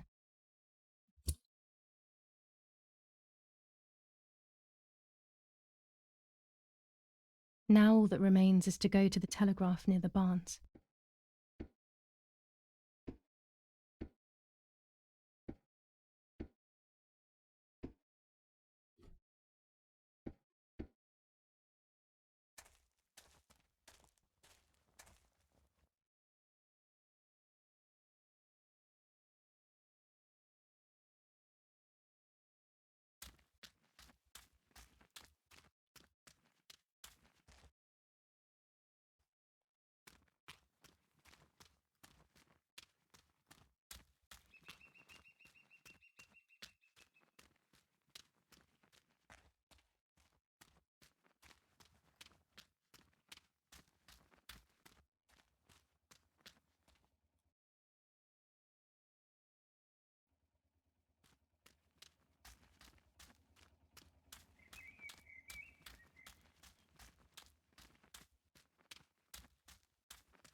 The telegraph must be hidden in one of these feed bins.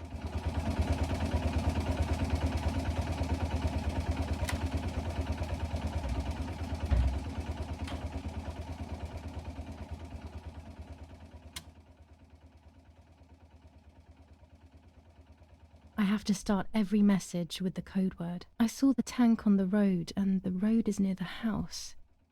I guess I have to communicate something like that.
Damn it.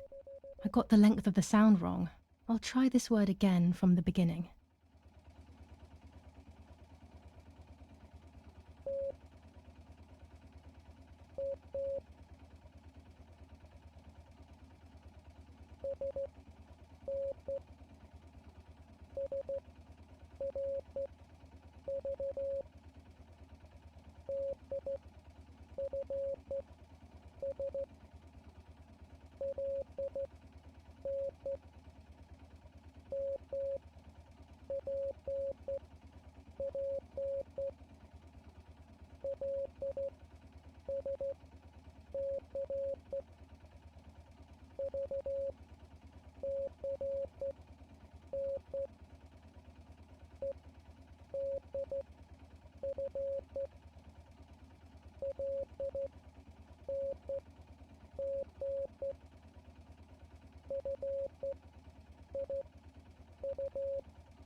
They are asking me to find a map of the defensive line.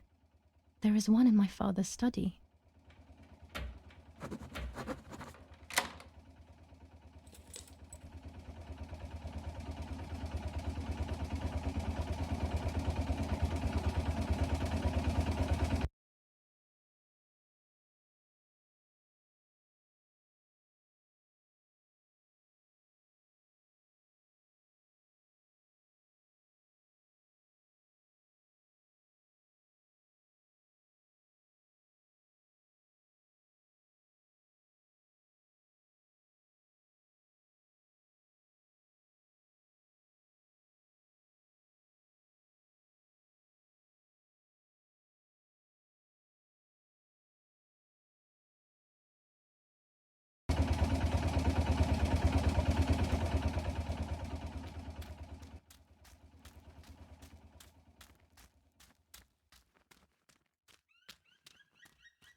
The yellow filter. If it were to snow, it would be perfect. The green filter. Useful for landscapes.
There's the grave I've been searching for, and the spirit of a prisoner. Just like the White Lady, he's trapped in this world, but they can no longer meet one another. Evil is separating them.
If I wear this, it should allow me to make contact with her.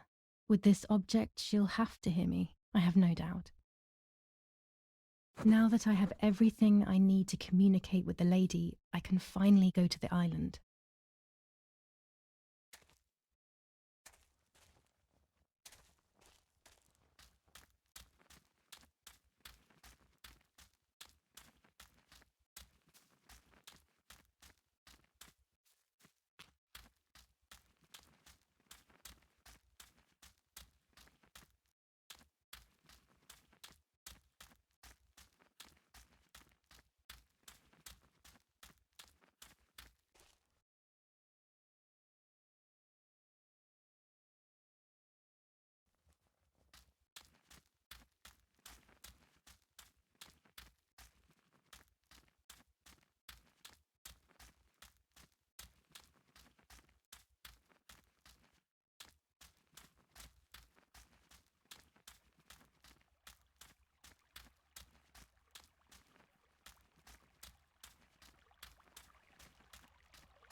He used to take me fishing in it many years ago.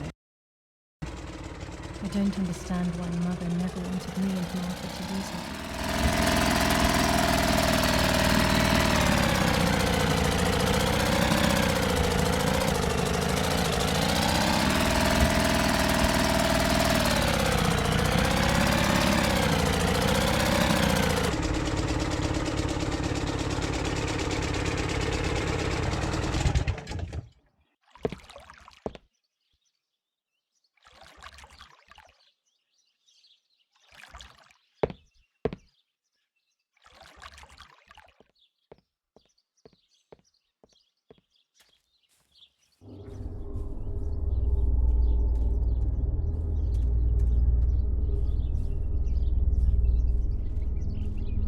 This is the tree the lover was hung from, according to the legend.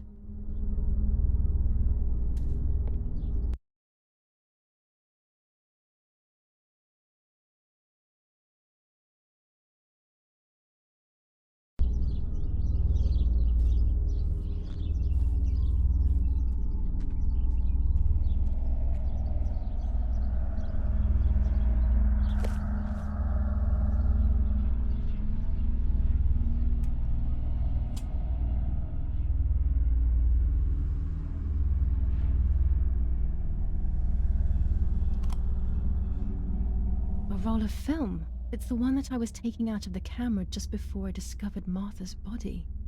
It should contain shots from before that moment. With a bit of luck, one of the shots has captured the moment of Martha's murder. I will then finally have an answer. Was it really Mummy? I will develop it as soon as I can, but now it's time to speak with the White Lady.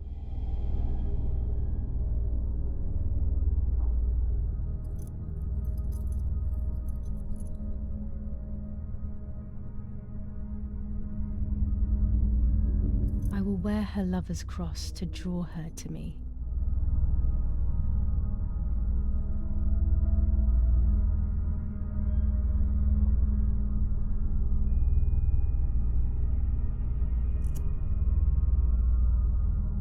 A lock of my hair to enter into her world. I will use the tarot cards to communicate with her. The first 10 will be used like I did with Nanny. Once 2 cards have been chosen, it should begin.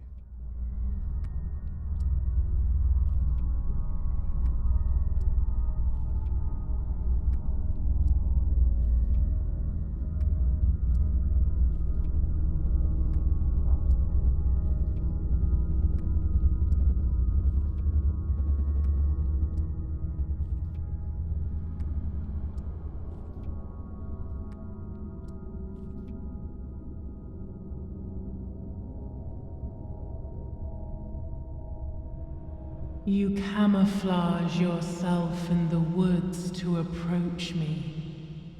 You blend in with the water to make yourself known.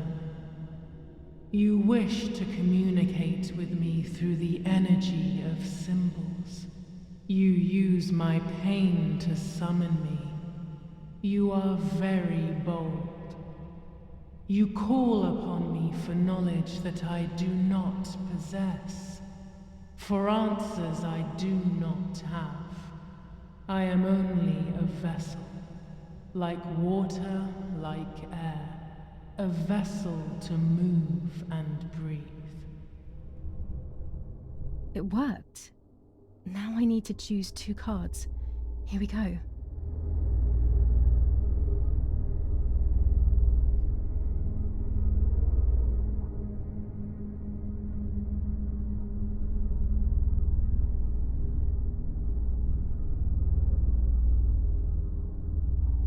You do not have control of yourself. There is a dark figure inside you. The wounds are feeding it. It will do things you do not like. It will use your desires, your guilt, the darkest parts of your conscience.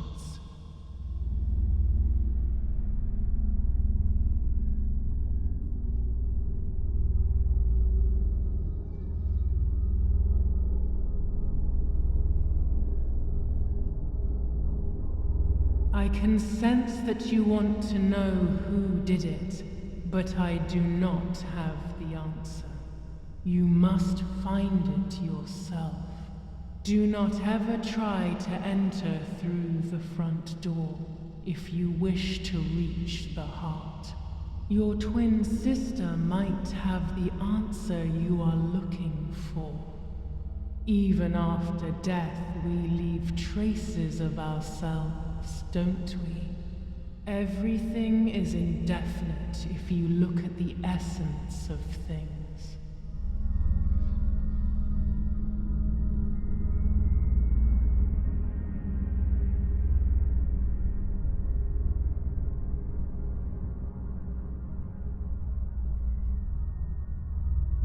You will no longer be able to tell light from darkness.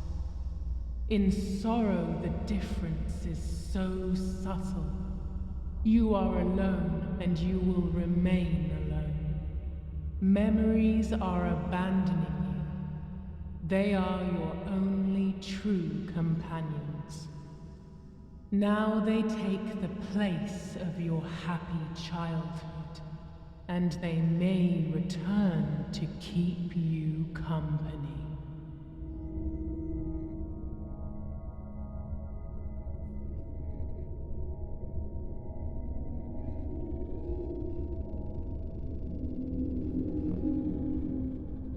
The daughter, the house, the mother. The daughter comes from the mother's house, then makes herself a home and becomes a mother. This cycle is broken. To undo the knot, find the sun. He is the original sin reflected on you. The one who gave you the light wishes to take it back. She wants control. Bit by bit, she is crumbling your life. You have to stop her.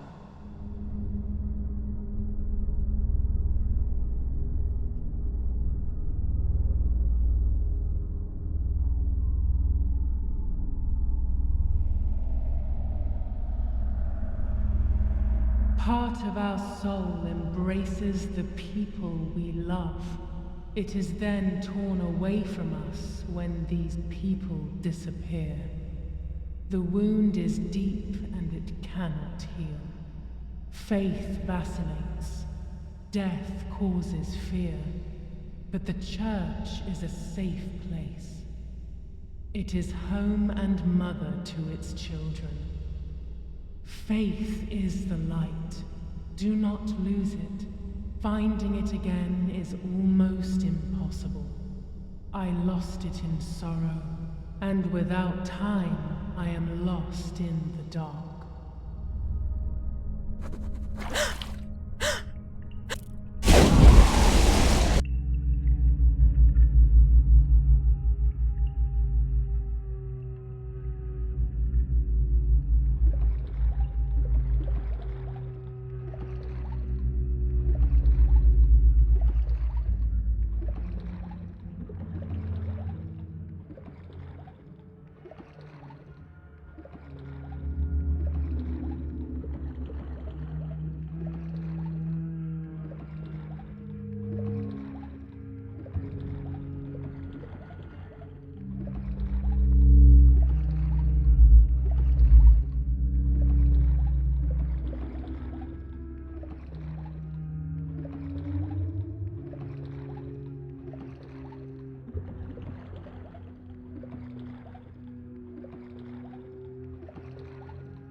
Speaking with the White Lady confused me even more, but at least now I have this key.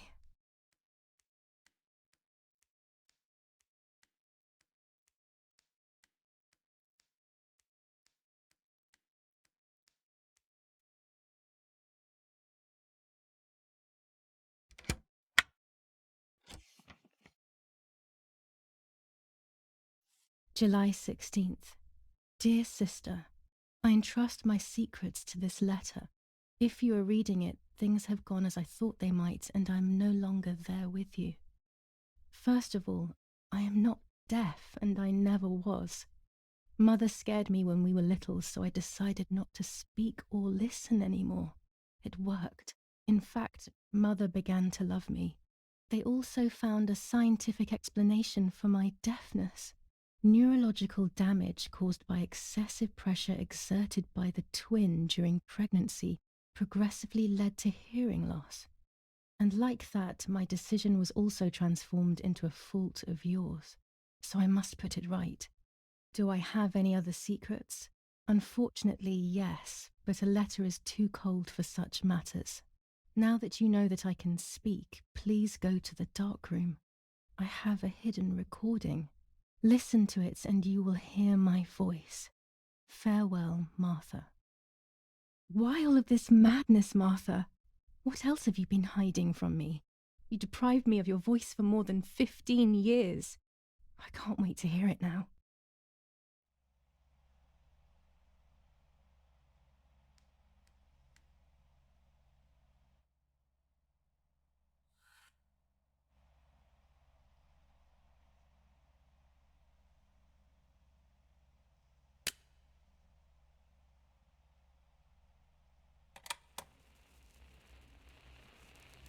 Hi, Giulia. I know that this will seem absurd, but this is me and this is my voice. We are equals in this sense, too. Well, it's obvious, really. I've basically always spoken, and you were my voice. I'm going to meet my fate, so I don't want there to be any more secrets between us. I have to tell you that I'm pregnant, Giulia. I'm pregnant with Lapo's baby. We had sex, and I never had the courage to tell you. I was so afraid of hurting you. I'm so ashamed. And now, how can I ever bring this child into the world? The baby is starting to show. Could you tell? That's why I'm no longer getting undressed in front of you. But for how much longer can I hide it? Yesterday, you asked me to go to the lake together early in the morning. You, the sleepyhead, early. I asked you to switch beds with me, like we used to when we were little girls. I got up at dawn and didn't wake you. I put on one of your dresses.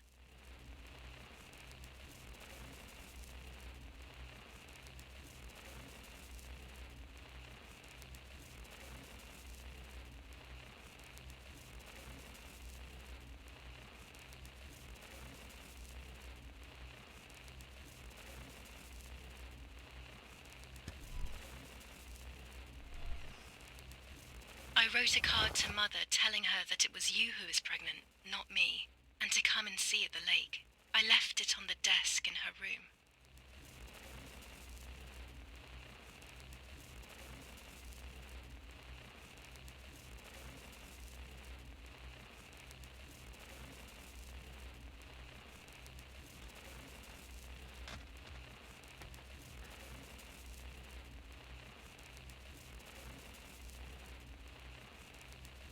Then I felt the need to talk to you, and I remembered the recorder in the darkroom.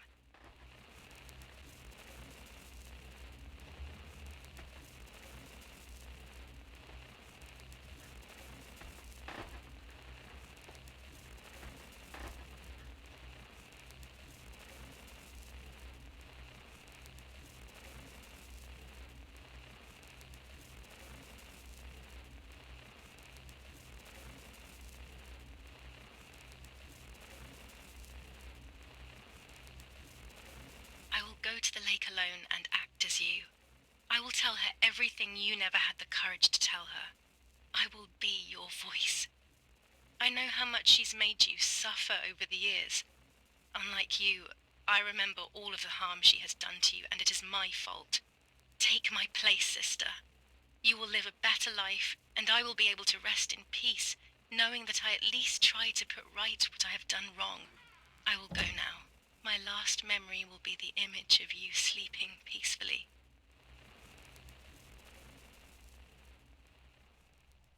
Hi, Giulia. I was upset, unbelievably upset. July 16th, that cursed day. Martha didn't wake me up.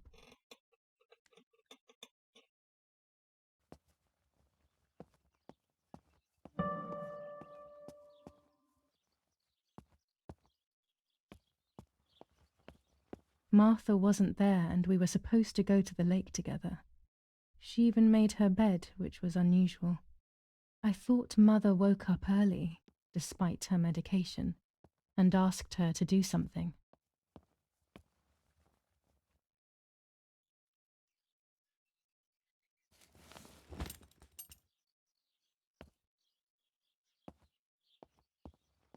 There was a dress missing from my wardrobe.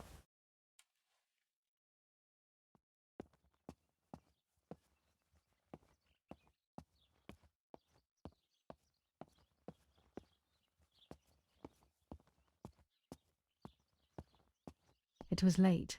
Martha hadn't woken me up as we had agreed, and I always overslept. I simply decided to go out and take the photographs by myself without Martha.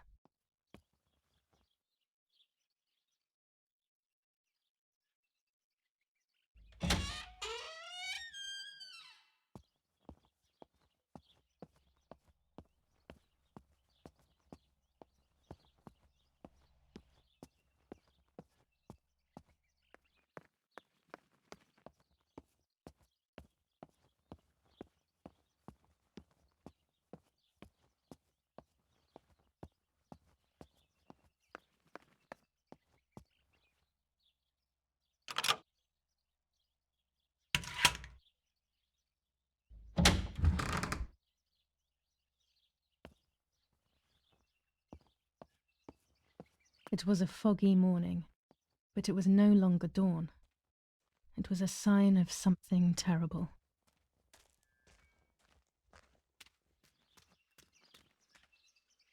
My mother had killed her beloved Martha with her own hands.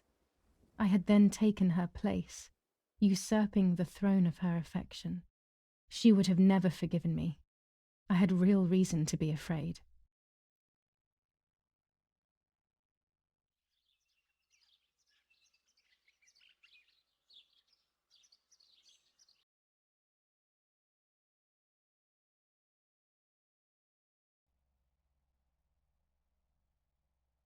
I searched for one of Daddy's pistols to defend myself. What a stupid little girl I was. In spite of everything, that roll of film still needed developing, even if it didn't prove she was guilty. I also wanted to search for proof of Martha's pregnancy.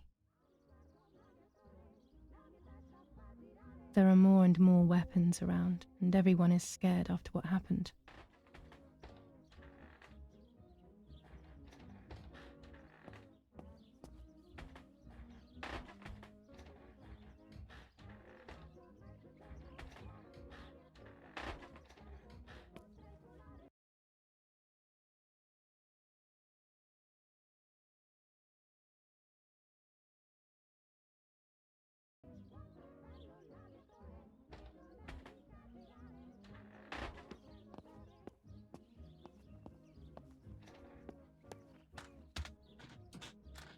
Almost 5 German divisions faced the troops of the 8th Army.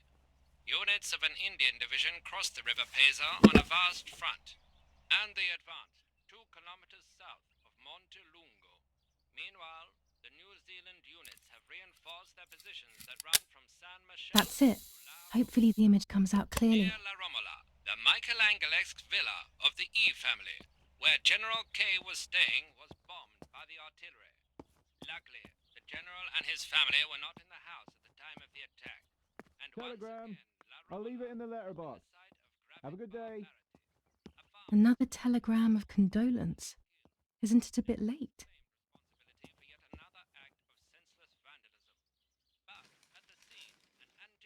The New Zealanders conquer Tavernelli in the eastern sector of the battlefront. The troops of the 2nd New Zealand Division, British 8th Corps, conquer Tavernelli. The 6th South African Armoured Division advances on the heights near Greve, conquering the peaks of the Dimini and Fili Mountains.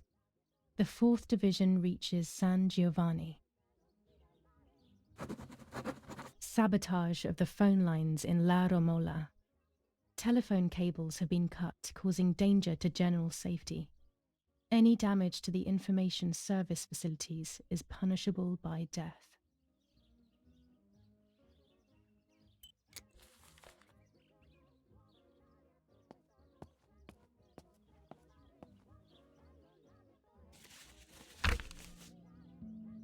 July 21st. Lapo is dead. They shot me in the back when I discovered his body.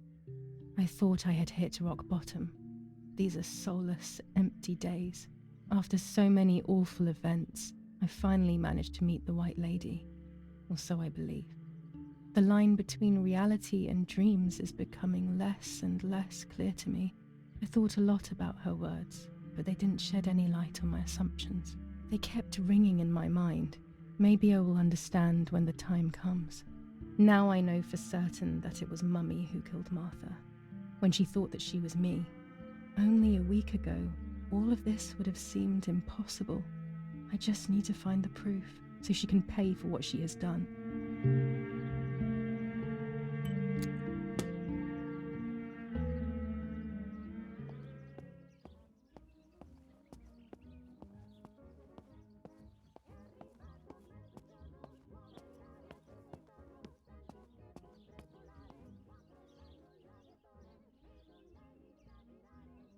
Go to the dark room now. Not when she's around. I must stay as far away from her as possible. I could go to the cemetery instead to find out whether Martha really was pregnant or not.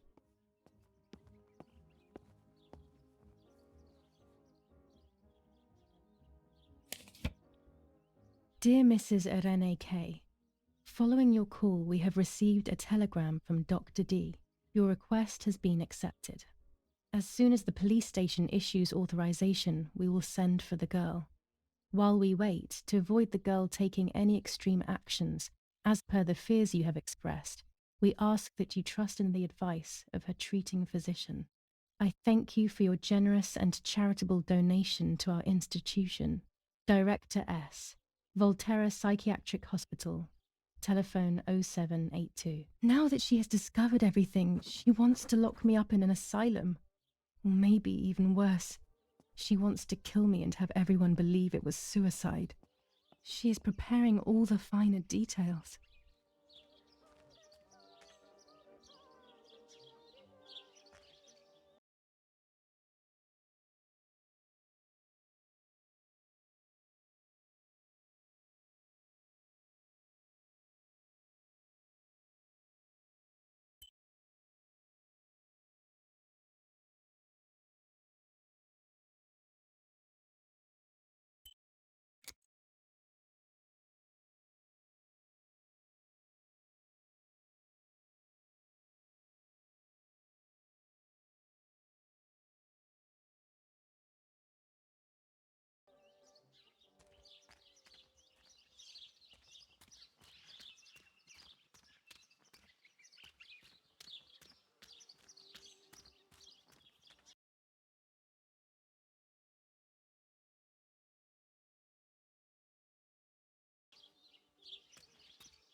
Martha is in the family crypt. That place is scary. I don't remember, but Nanny told me we used to go there when we were kids, to see who was brave enough to go down the stairs. No one would ever go further than the first 2 steps. Now Martha's down there, alone, in the dark. She must be frightened.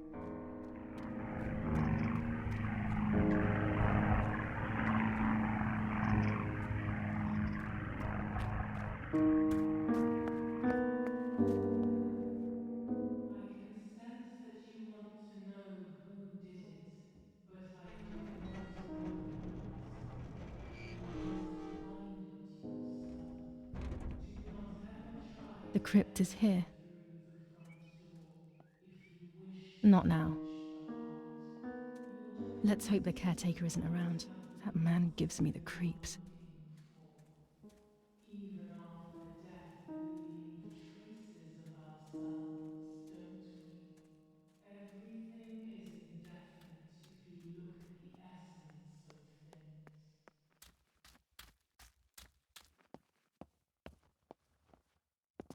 Among all those keys, one of them must be for the family crypt.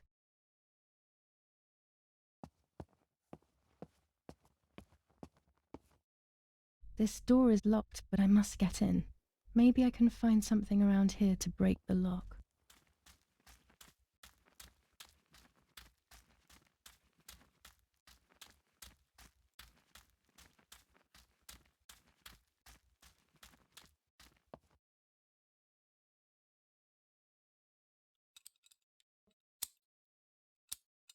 These are perfect for breaking the lock.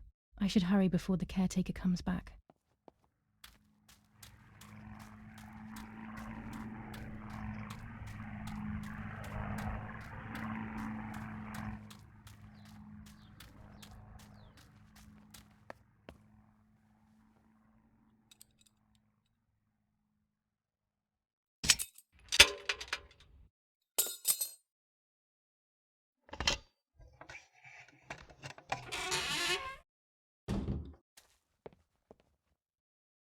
Everyone takes a side. I find myself siding with my family, but I'm not sure whether it is right. Enough. I can't go on like this any longer. I can't go on pretending nothing happened. My family was slaughtered by these dirty Nazis. My daughter wasn't even buried, and I had to bury that half-blood instead. An Italian family that got cozy with the dirty Germans. Bastards, that's what they are. What am I supposed to do with my life now? I want to end it, but not without taking a few Germans down with me. You won't see me anymore, but you will hear about me. Long live the resistance. Viva Italia.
I can see why we were scared as children. It's a rather gloomy place.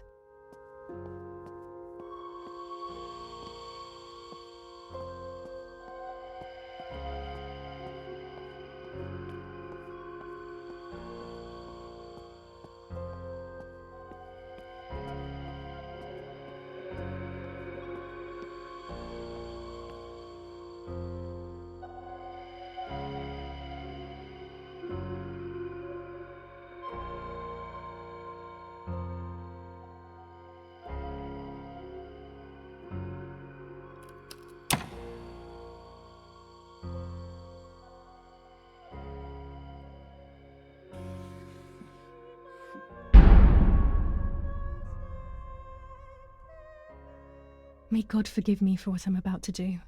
I also pray that you, Martha, will forgive me.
true. Martha was pregnant. Pregnant with a deformed fetus with 2 heads. Twins again. They always said that it ran in the family. I was all the more shocked. I was doing things that I had never done before. I do not know what force was moving me. I became unstoppable. I decided to photograph the horror as evidence to show my mother and to everyone. Who knows why?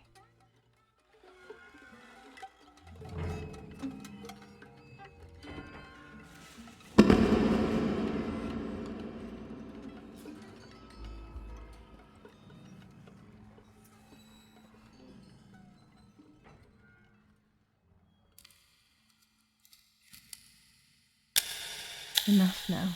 I will torture you no longer. I will come back to fix you, and I will stay and take care of you. We will spend so much time together. I love you, Martha.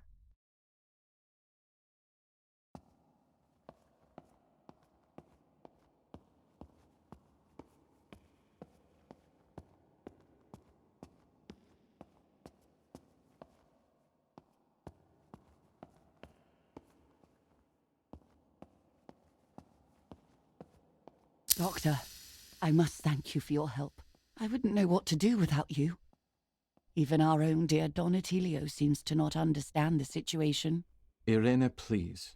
Consider the idea of leaving Italy as your husband suggested. It would be better for everyone, especially for the girl. I fear that nothing will make her better. Her father doesn't want to accept it. I believe that hope is long gone. I agree, but in Germany there are better treatments in specialized clinics. The asylum is a temporary solution, just to ensure that she doesn't do anything foolish. But it's a nightmarish place. You know that all too well. You cannot possibly want this for your daughter. Of course I don't. But what can I do? She is a danger to herself, to us, to everyone. One of Eric's guns has also disappeared. She must have taken it. Who else could it have been? I am so scared, Doctor. I cannot wait any longer. Also, you know what they think of Italians in Germany, don't you? But you would be with Eric, an esteemed general. Everyone will respect you. That cursed girl. Where could she be? Let's hope she doesn't play any more foolish stunts. I'll wait for her here, in the cellar. Sooner or later, she'll go to the darkroom. That's for sure. I would gladly stay and keep an eye on her. But I must rush to town to organize the last few things for her hospitalization. Thank you, Doctor. Don't worry. We'll see you later.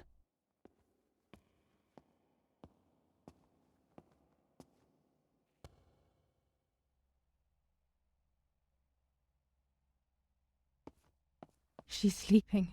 I must take advantage of this. I will make her talk. She will reveal the truth out of fear. She thinks I can be silenced by calling me crazy.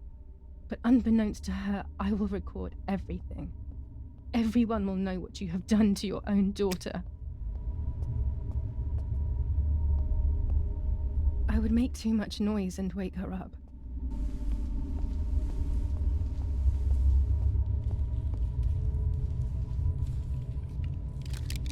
Now I will wake her up and she will confess.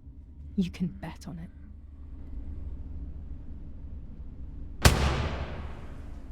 What are you doing, my daughter? Why do you want to ruin your life? I'm sorry. It wasn't me who just shot Mummy. It wasn't me.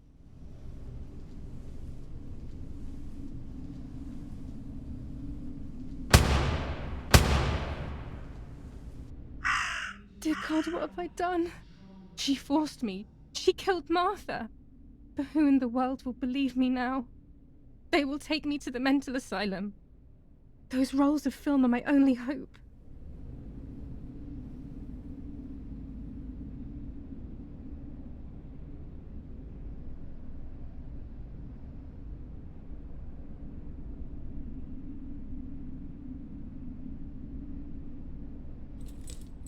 So that's who had the keys to my childhood bedroom. I could have guessed.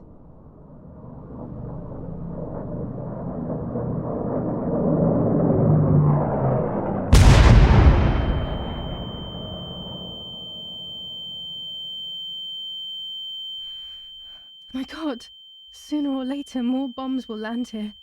then everything will come to an end.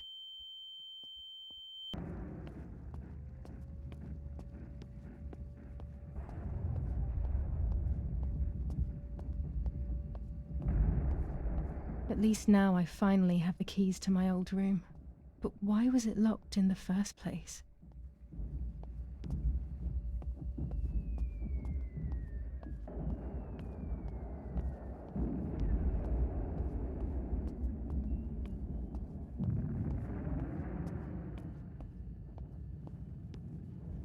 Finally, I can enter my room.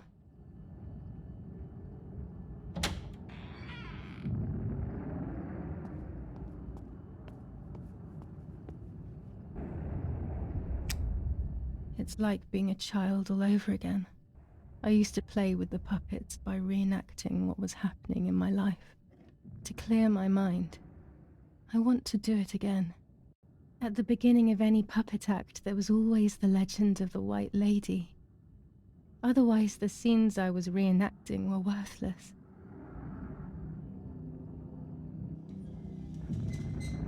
According to an ancient legend, the lakes of the area are haunted by the spirit of a young woman who was killed by the man she loved. A lover's nightly tryst by the lake. So much hope and desire, but death, not love, was awaiting her.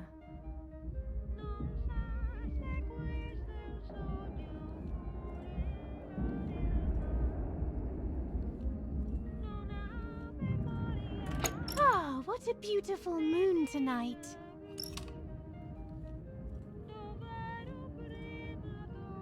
My love is not here yet. I'll wait. You're here at last.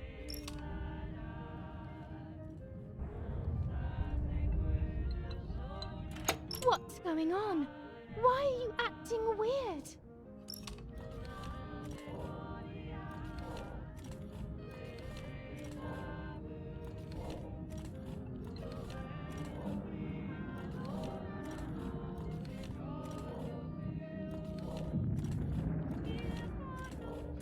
I know you kissed another.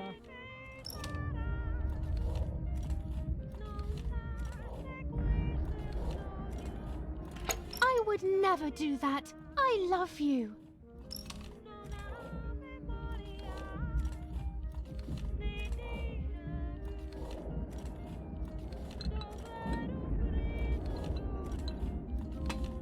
I love you too much. The thought of you with another drives me insane. That's why you have to die.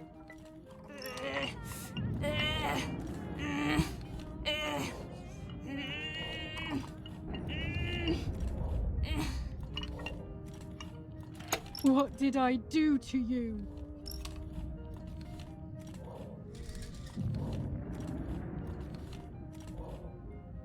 In despair, the man confessed he had killed her out of jealousy.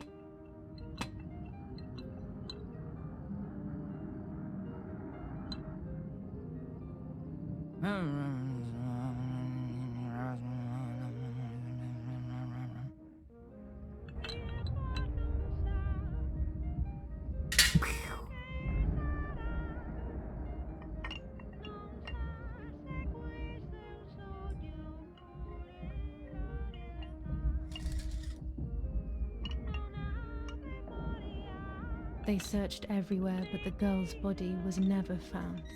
Since then, her spirit, known as the White Lady, takes the life of a young woman whenever events take her back to that sad day.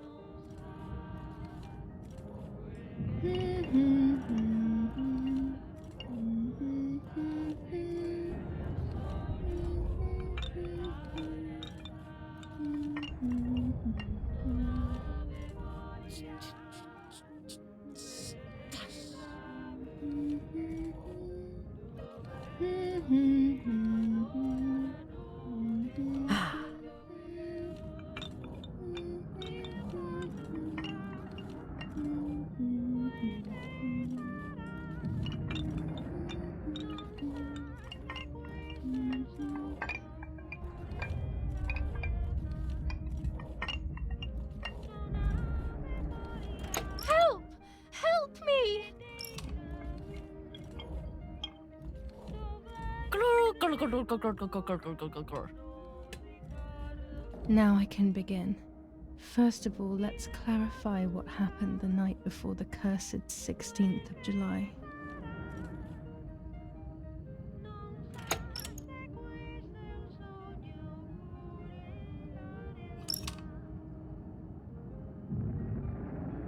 Dad says we're losing. What will happen if we do?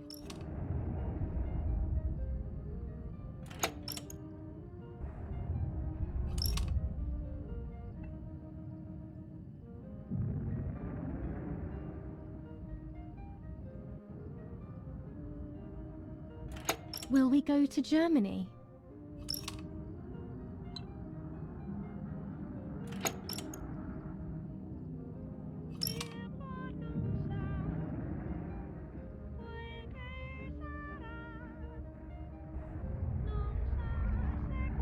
Do you want to come with me to the lake tomorrow?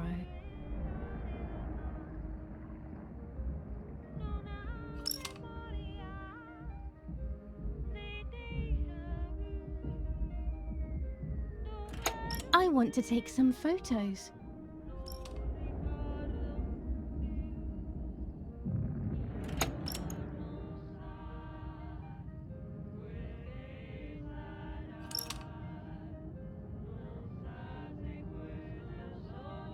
Let's go at dawn. Mummy sleeps heavily anyway. You know she's been taking that medicine.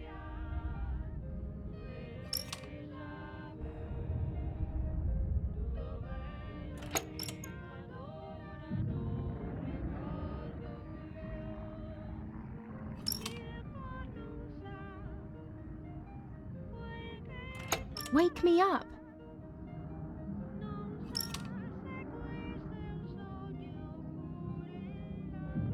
Did you see Lapo yesterday?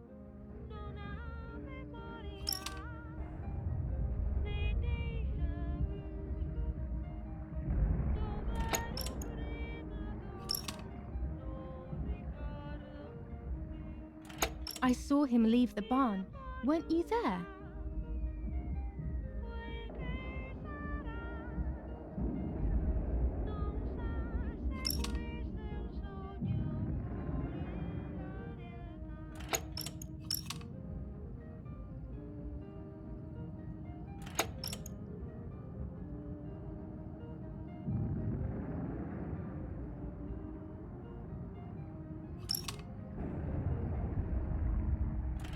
Sure, great idea.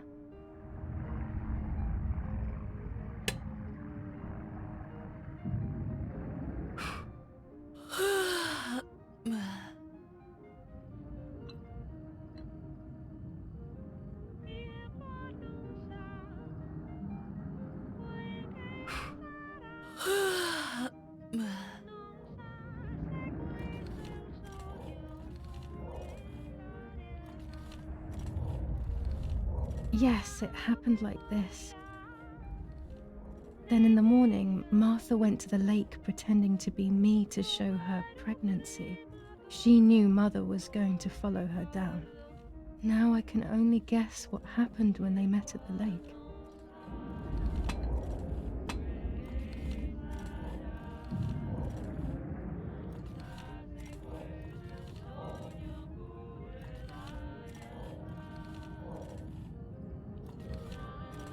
What do you want from me?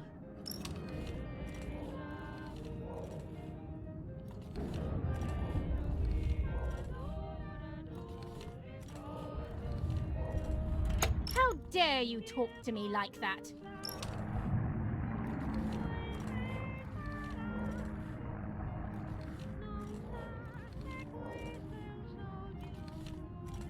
Shh.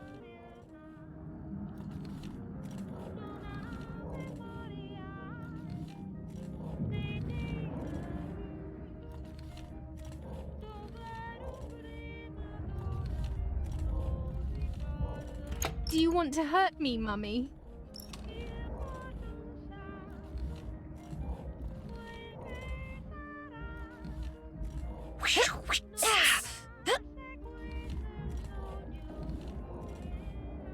Dum, dum, dum, dum, Yes, this version is credible.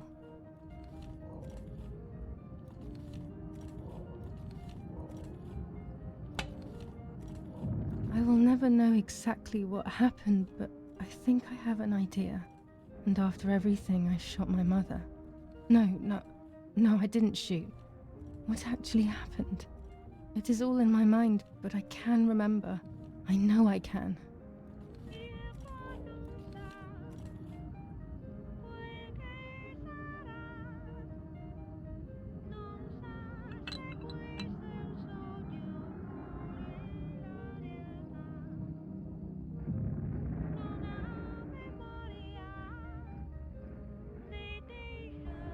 A little arm.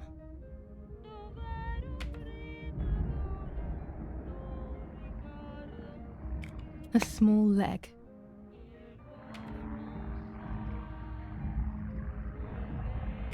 And another little arm.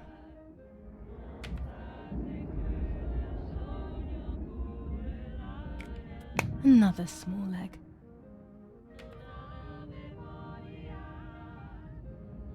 Oh look, only the head is left.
I was under the bridge, but it was just a game. This, however, is not a game. I was just playing.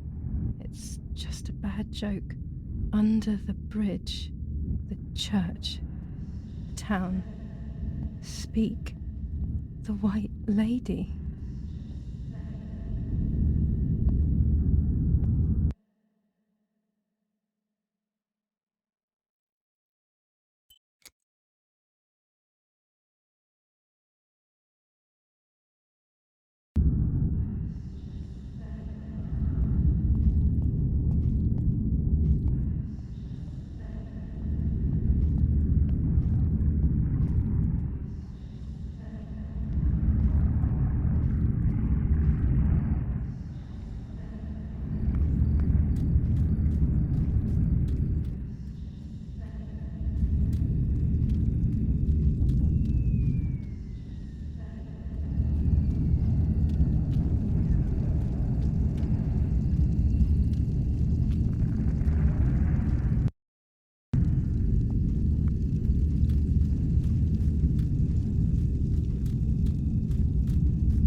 Power is back. Now I can develop the role and hopefully have my questions answered.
I will return to you, Martha.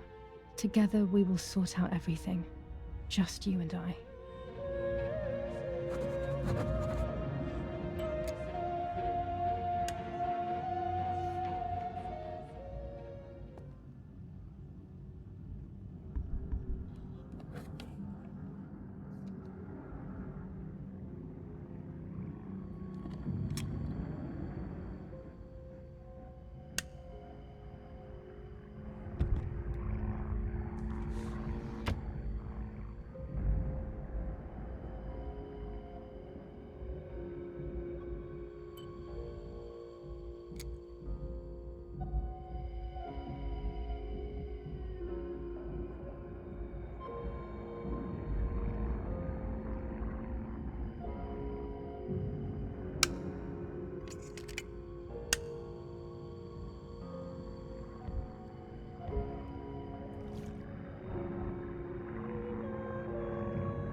The print should be fine like this. You can see detail clearly.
Dear God, so it's true.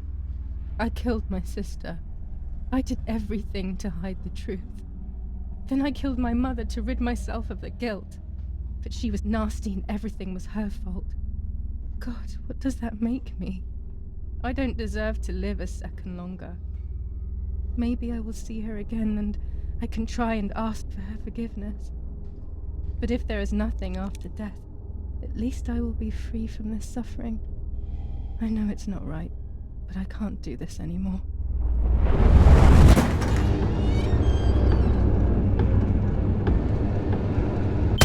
I fired instinctively at that soldier, hitting him right in the head, but it was not a good idea. He obviously didn't come alone. When the others came in, I closed my eyes. I heard a lot of commotion and then felt a sharp pain in the stomach. They were kicking me while another tried in vain to convince himself that the soldier on the ground was still alive. They hit me in the ribs, the back, the stomach. I couldn't breathe, and at the same time I felt the need to vomit. They were ordered to put me on a seat, They bound me up so tightly that I couldn't feel my hands or feet. On the seat next to me was my father. He was breathing, but he appeared to be unconscious. The guy in charge started asking me questions. He kept hitting me in the face and head with some kind of short cane. It was so violent I thought my skull would crack open. All I could taste in my mouth was blood and broken teeth. I ran my tongue across my teeth, thinking to myself that I'd never be able to smile again. A frivolous thought, perhaps, but a painful one nonetheless. Part of my top lip was cut open and was hanging down. I foolishly tried to put it back in place using my tongue and lower lip. I threw up. They forced me to confess that my father had been carrying out all kinds of activity within the German army. Of course, I didn't know anything about it, so I tried to explain. But those punches... I would have done whatever it took to stop them. Whatever it took. Just after I told them what they wanted to hear, the general said, "All it took were 2 slaps and you sold out your father, you German whore." Then he ordered my father to be executed. It took less than a moment. He didn't even move. He pointed to one of the soldiers and then he pointed to me. My time had come. They all left except for the soldier who had the unpleasant task of finishing me off. I wanted to die, but not like that. Terror engulfed me. I could almost hear the sound of my body evacuating. I had the gun pointed to my forehead. I couldn't look at his face. I stank. I felt indecent. Then he moved the gun on purpose and shot without hitting me. He had taken pity on me. It must have been my fate not to die. He quickly cut the ropes and pushed me to the ground, saying out loud, "It's done. The German whore has been dealt with." I was left motionless on the ground.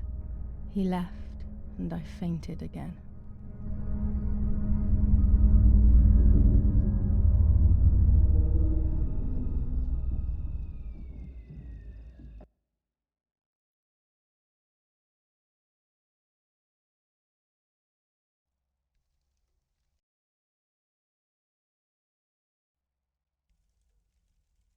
When I came around, I did not know what to do.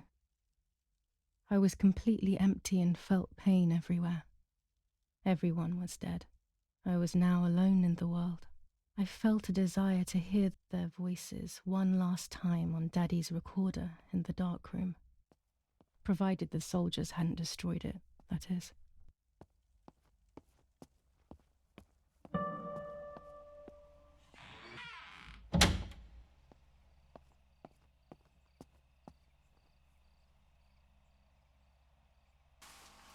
Now I will wake her up and she will confess.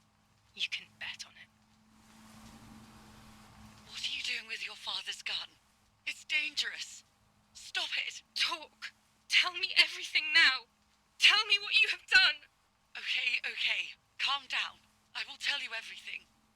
I found that strange note when I woke up, and I immediately realized that something was wrong. Something was up with you, aside from your usual quirks. I came to check, but you weren't in your bedroom.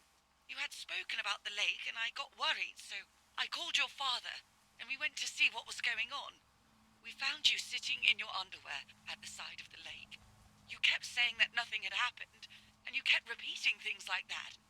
I hugged you to try and make you feel better, but you did not speak again for days. What is happening to you? You should tell me what's going on. I'm not going to that loony bin. I would never have wanted this, but I'm afraid you will harm yourself further. You were really hurting yourself in front of the piano that night. What else could we do? You killed my sister and now you're afraid because I found out. So you're making up stories, aren't you? But I'm not falling for it this time. What are you saying? Your sister? Please, no. I was not well. I didn't know what I was saying. So many years have passed. You were little then. I thought everyone had forgotten that nonsense. Shut up! Don't speak. Don't say anything else. What are you doing, my daughter? Why do you want to ruin your life? I'm sorry. It wasn't me who just shot Mummy. It wasn't me. I didn't know who I was anymore. Everything had fallen apart. I was afraid of myself. My God, it was terrible. I had always been convinced that I was too good for myself, but then I had become my own enemy. I was the danger. What should I have done? I thought about the puppet theatre in my old room. There I could find something in myself, perhaps. So I rushed to go play with it again.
Mummy nearly died giving birth to me. This is what remains in my memory of my mother's, nanny's, and father's stories. I remember little to nothing of my childhood at home. I have to try, though. Maybe the important events I should know are right there.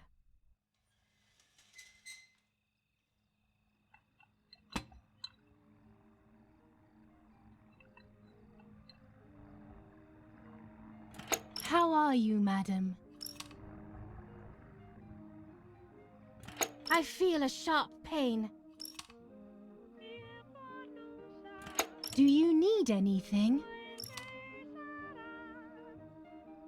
I can feel it. The time has come.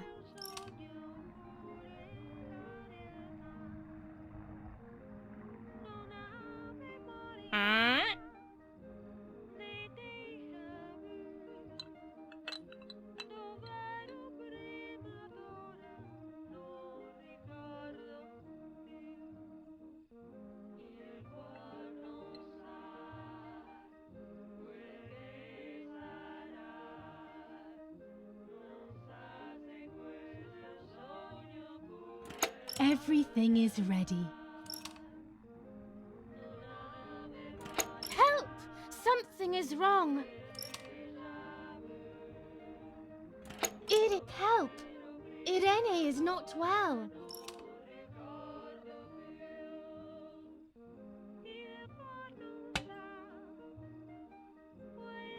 How are you, honey? I'm getting weaker and weaker.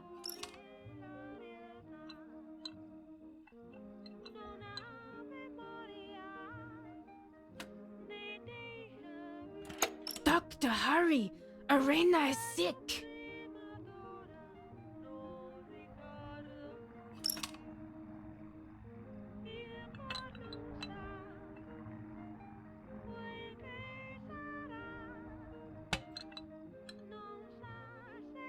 Don't worry, Irene. The pain you feel is natural. Push, Irene, push.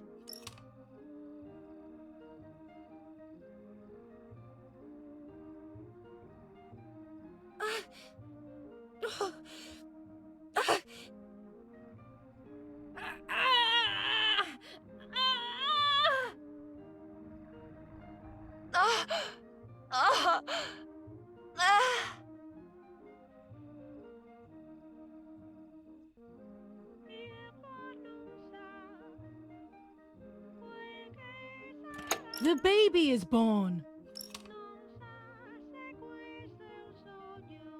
I I feel sick. I feel myself wasting away. It's going to be okay.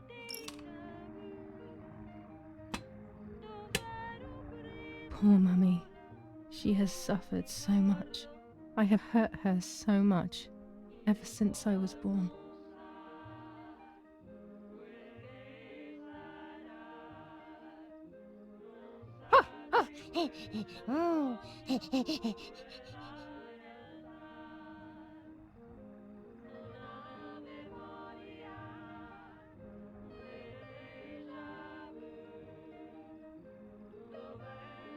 Mummy, I'm hungry. No, it's not mealtime, you little nuisance.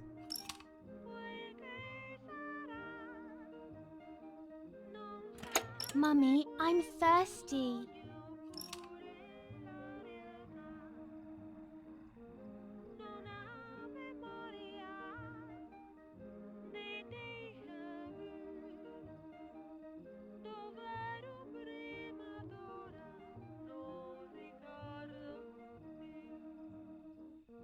You just had a drink, whiner.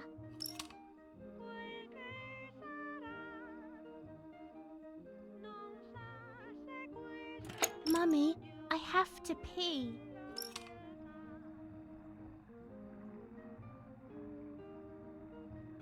And what can I do about that?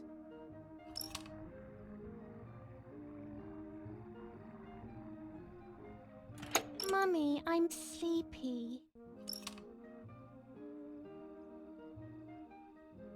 That's enough! Go to your room!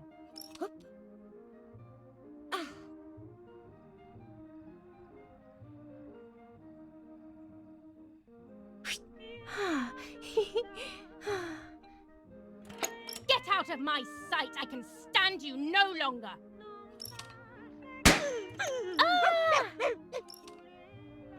How dare you! I will make you pay for that!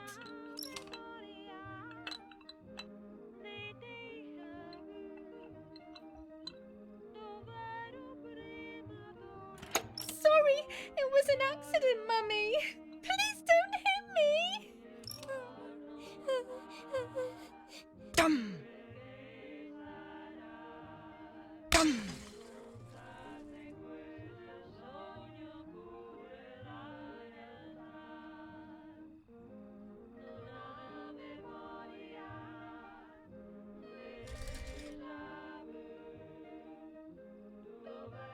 This is just a game. Is it only a game? I believe the White Lady said that my lost memories would return in the place of my happy childhood. This is the only place I have ever been truly happy. Are these my memories then? Is this actually my life?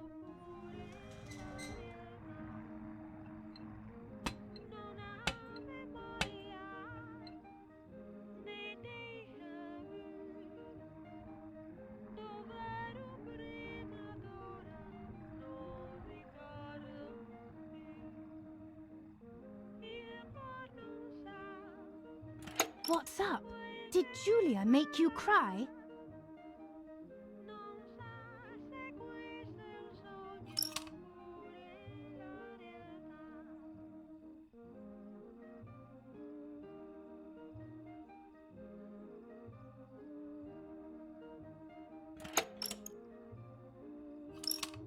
Don't cry, my love. You know Mummy loves you.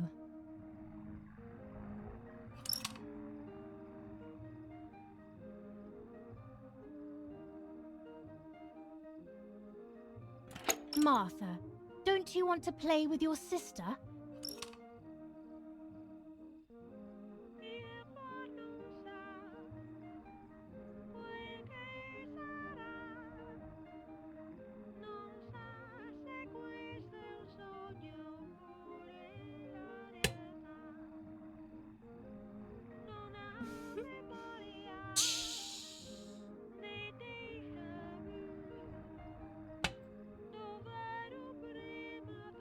What are you doing? Are you crazy?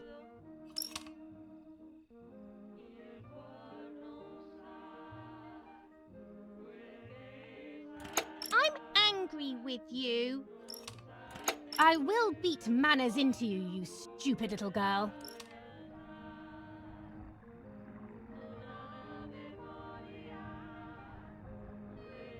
Come with me now.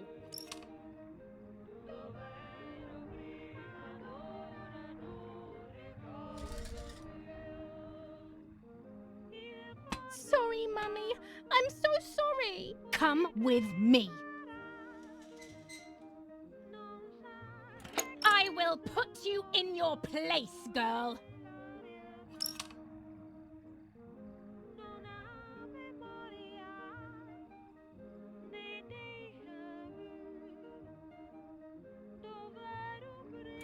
Sorry, Mummy. I won't do it anymore. I promise. Too late. These false tears won't help you.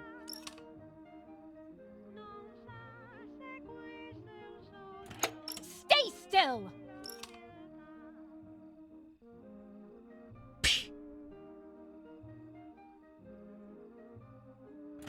Help!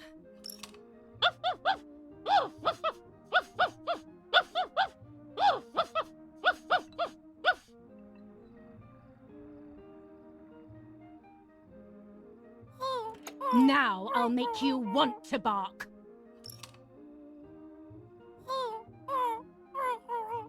Leave my dog alone!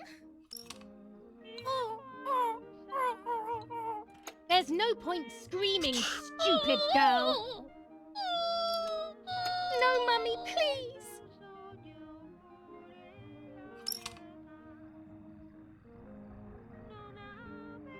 You're insane. Sure. Now I'll show you how insane I am.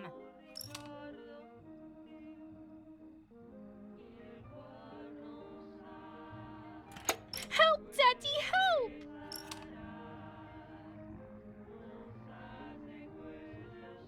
Screaming won't work.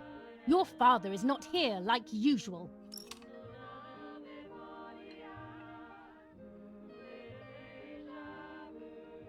Eat it.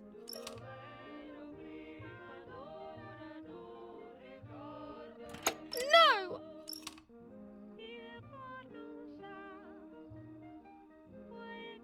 Eat!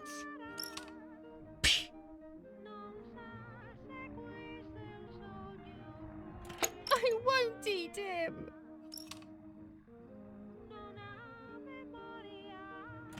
I said eat!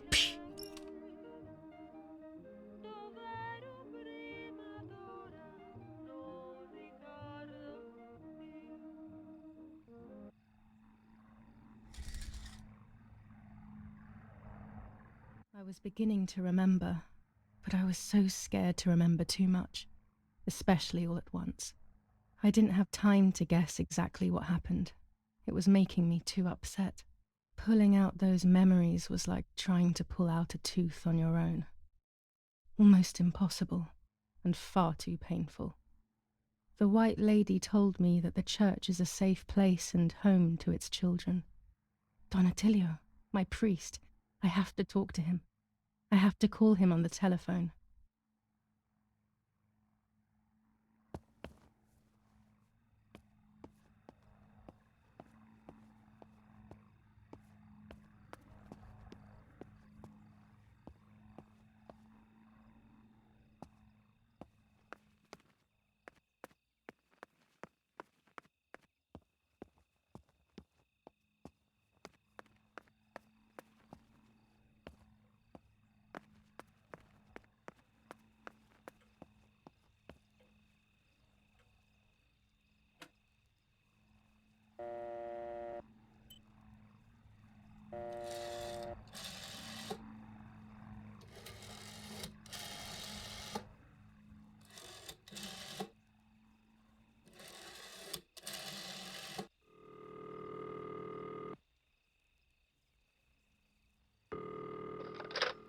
Don Attilio speaking. Who is it? Father, help me. They're all dead. Daddy, Mummy, everyone. Giulia, come to me immediately. immediately. Don't stay alone. It's dangerous. Come to town. You can stay here with me and we can talk about everything. Okay? Okay, Father, but first I want to play with my puppets for a while. Giulia, don't be silly. Come to church right away.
Those boys, they had all been killed and it was my fault.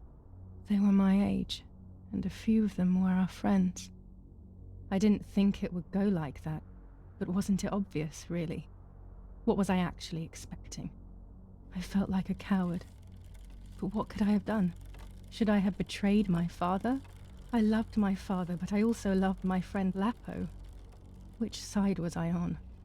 I just listened to my heart. I thought it was the right thing to do. But instead, it was the worst thing I could have done.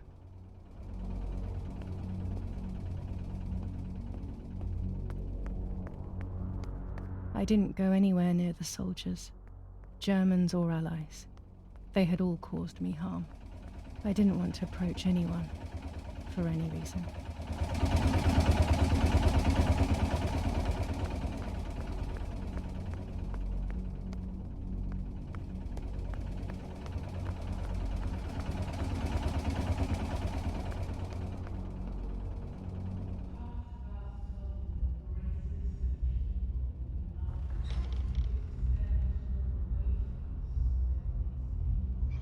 Once I crossed that threshold, I completely lost touch with reality. Everyone around me had died while I survived everything.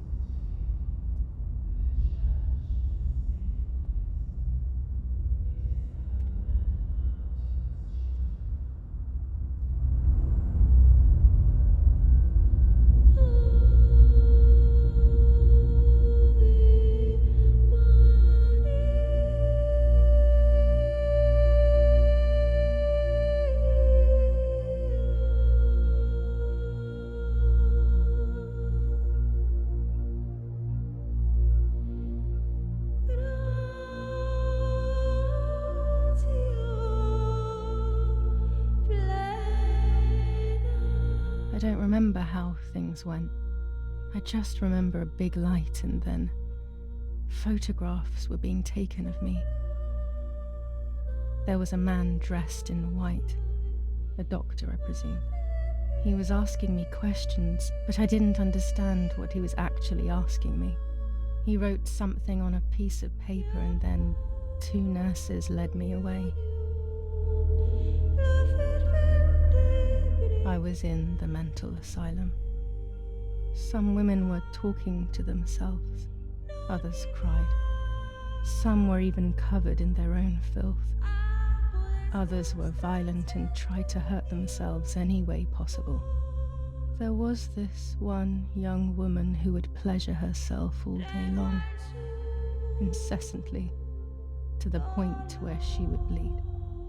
So they would tie her down to the bed screaming. cursing and talking gibberish for days on end. Once her wounds had healed and she was untied, she would just start again. That woman was me. They started to give me injections. What they gave me made my whole body shake. I broke my vertebrae and an ankle. I think it was called cardiazole or something like that. My body was like a fire that didn't want to be put out. When it appeared to be quenched, it would come back, even stronger than before. In the end, though, they won. I stopped screaming and masturbating. I stopped thinking. There was no longer any need for therapy. Something inside of me had died. But nevertheless, I insisted on carrying along this painful journey. I was stronger than I could ever have imagined.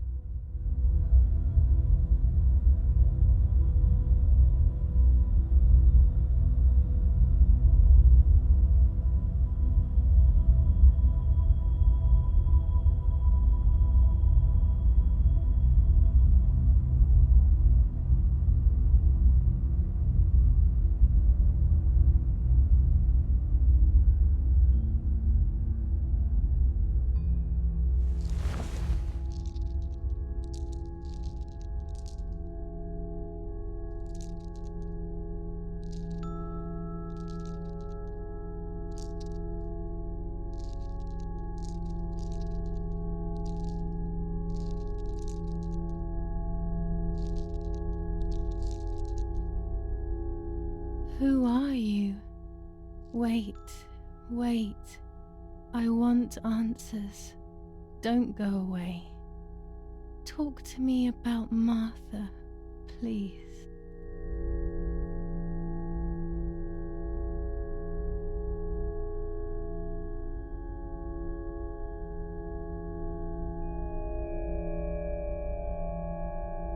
Martha is dead. I killed her to take possession of her life. I will never find peace for what I have done. I feared that would be the case. And what about Mummy?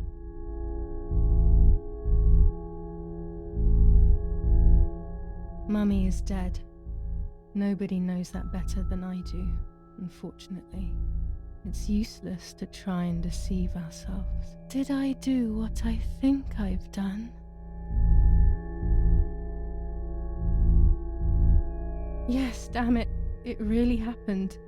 I cut her into pieces and buried her under the bridge. God, all that blood. My God, I knew it. What about Daddy? The soldiers? Did that really happen?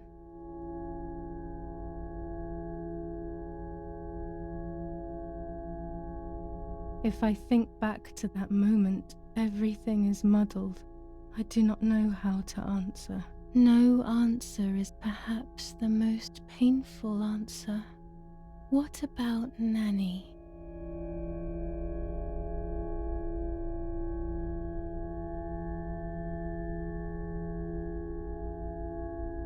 Nanny is fine. I don't even want to think that anything bad could have happened to her. Are you sure? That brings me great joy. I'm afraid to ask about Lapo. Lapo is dead.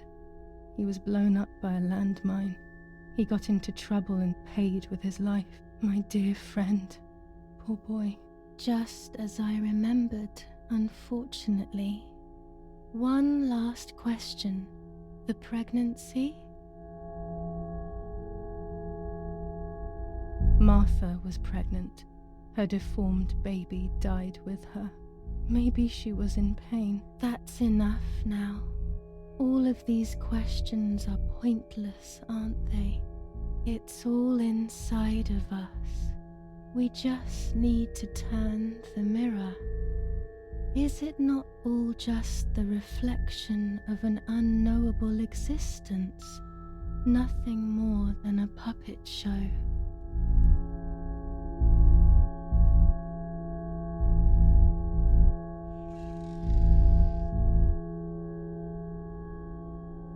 ready for everything with open arms, even ready to kill.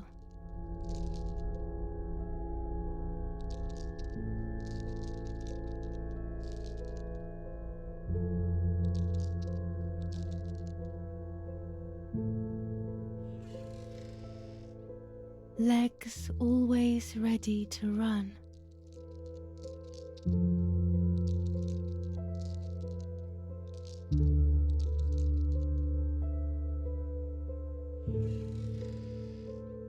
The womb that conceived in sin.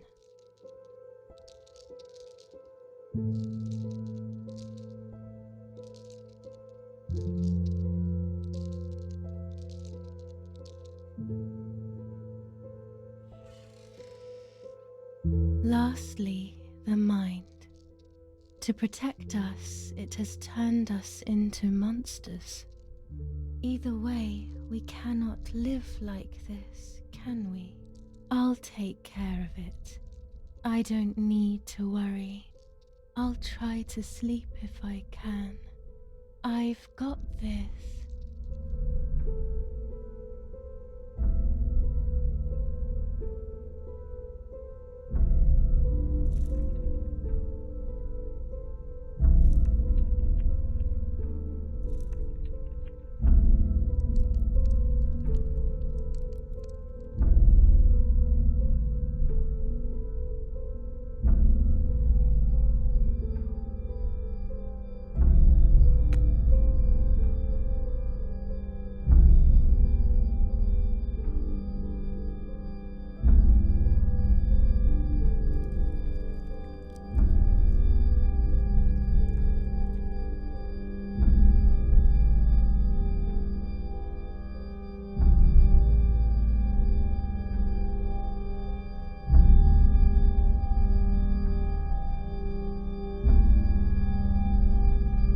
On the 26th of July, San Casciano was bombed and the church was destroyed.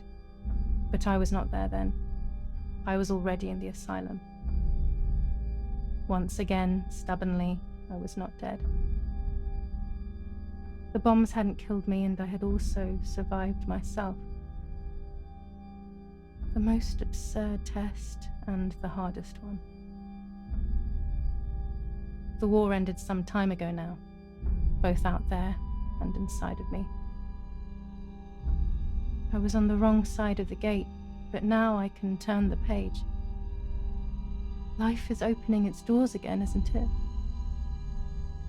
If I hadn't been so lucky to survive myself, I would have thrown everything away. We think that danger is all around us, ready to attack.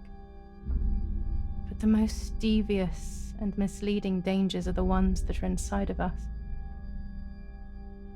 They grow without us realizing. They make us suffer, remain confused, and remove our self-respect. I would have wanted to ask for help, but I was alone. This is my story. Thank you for being here, for listening to me.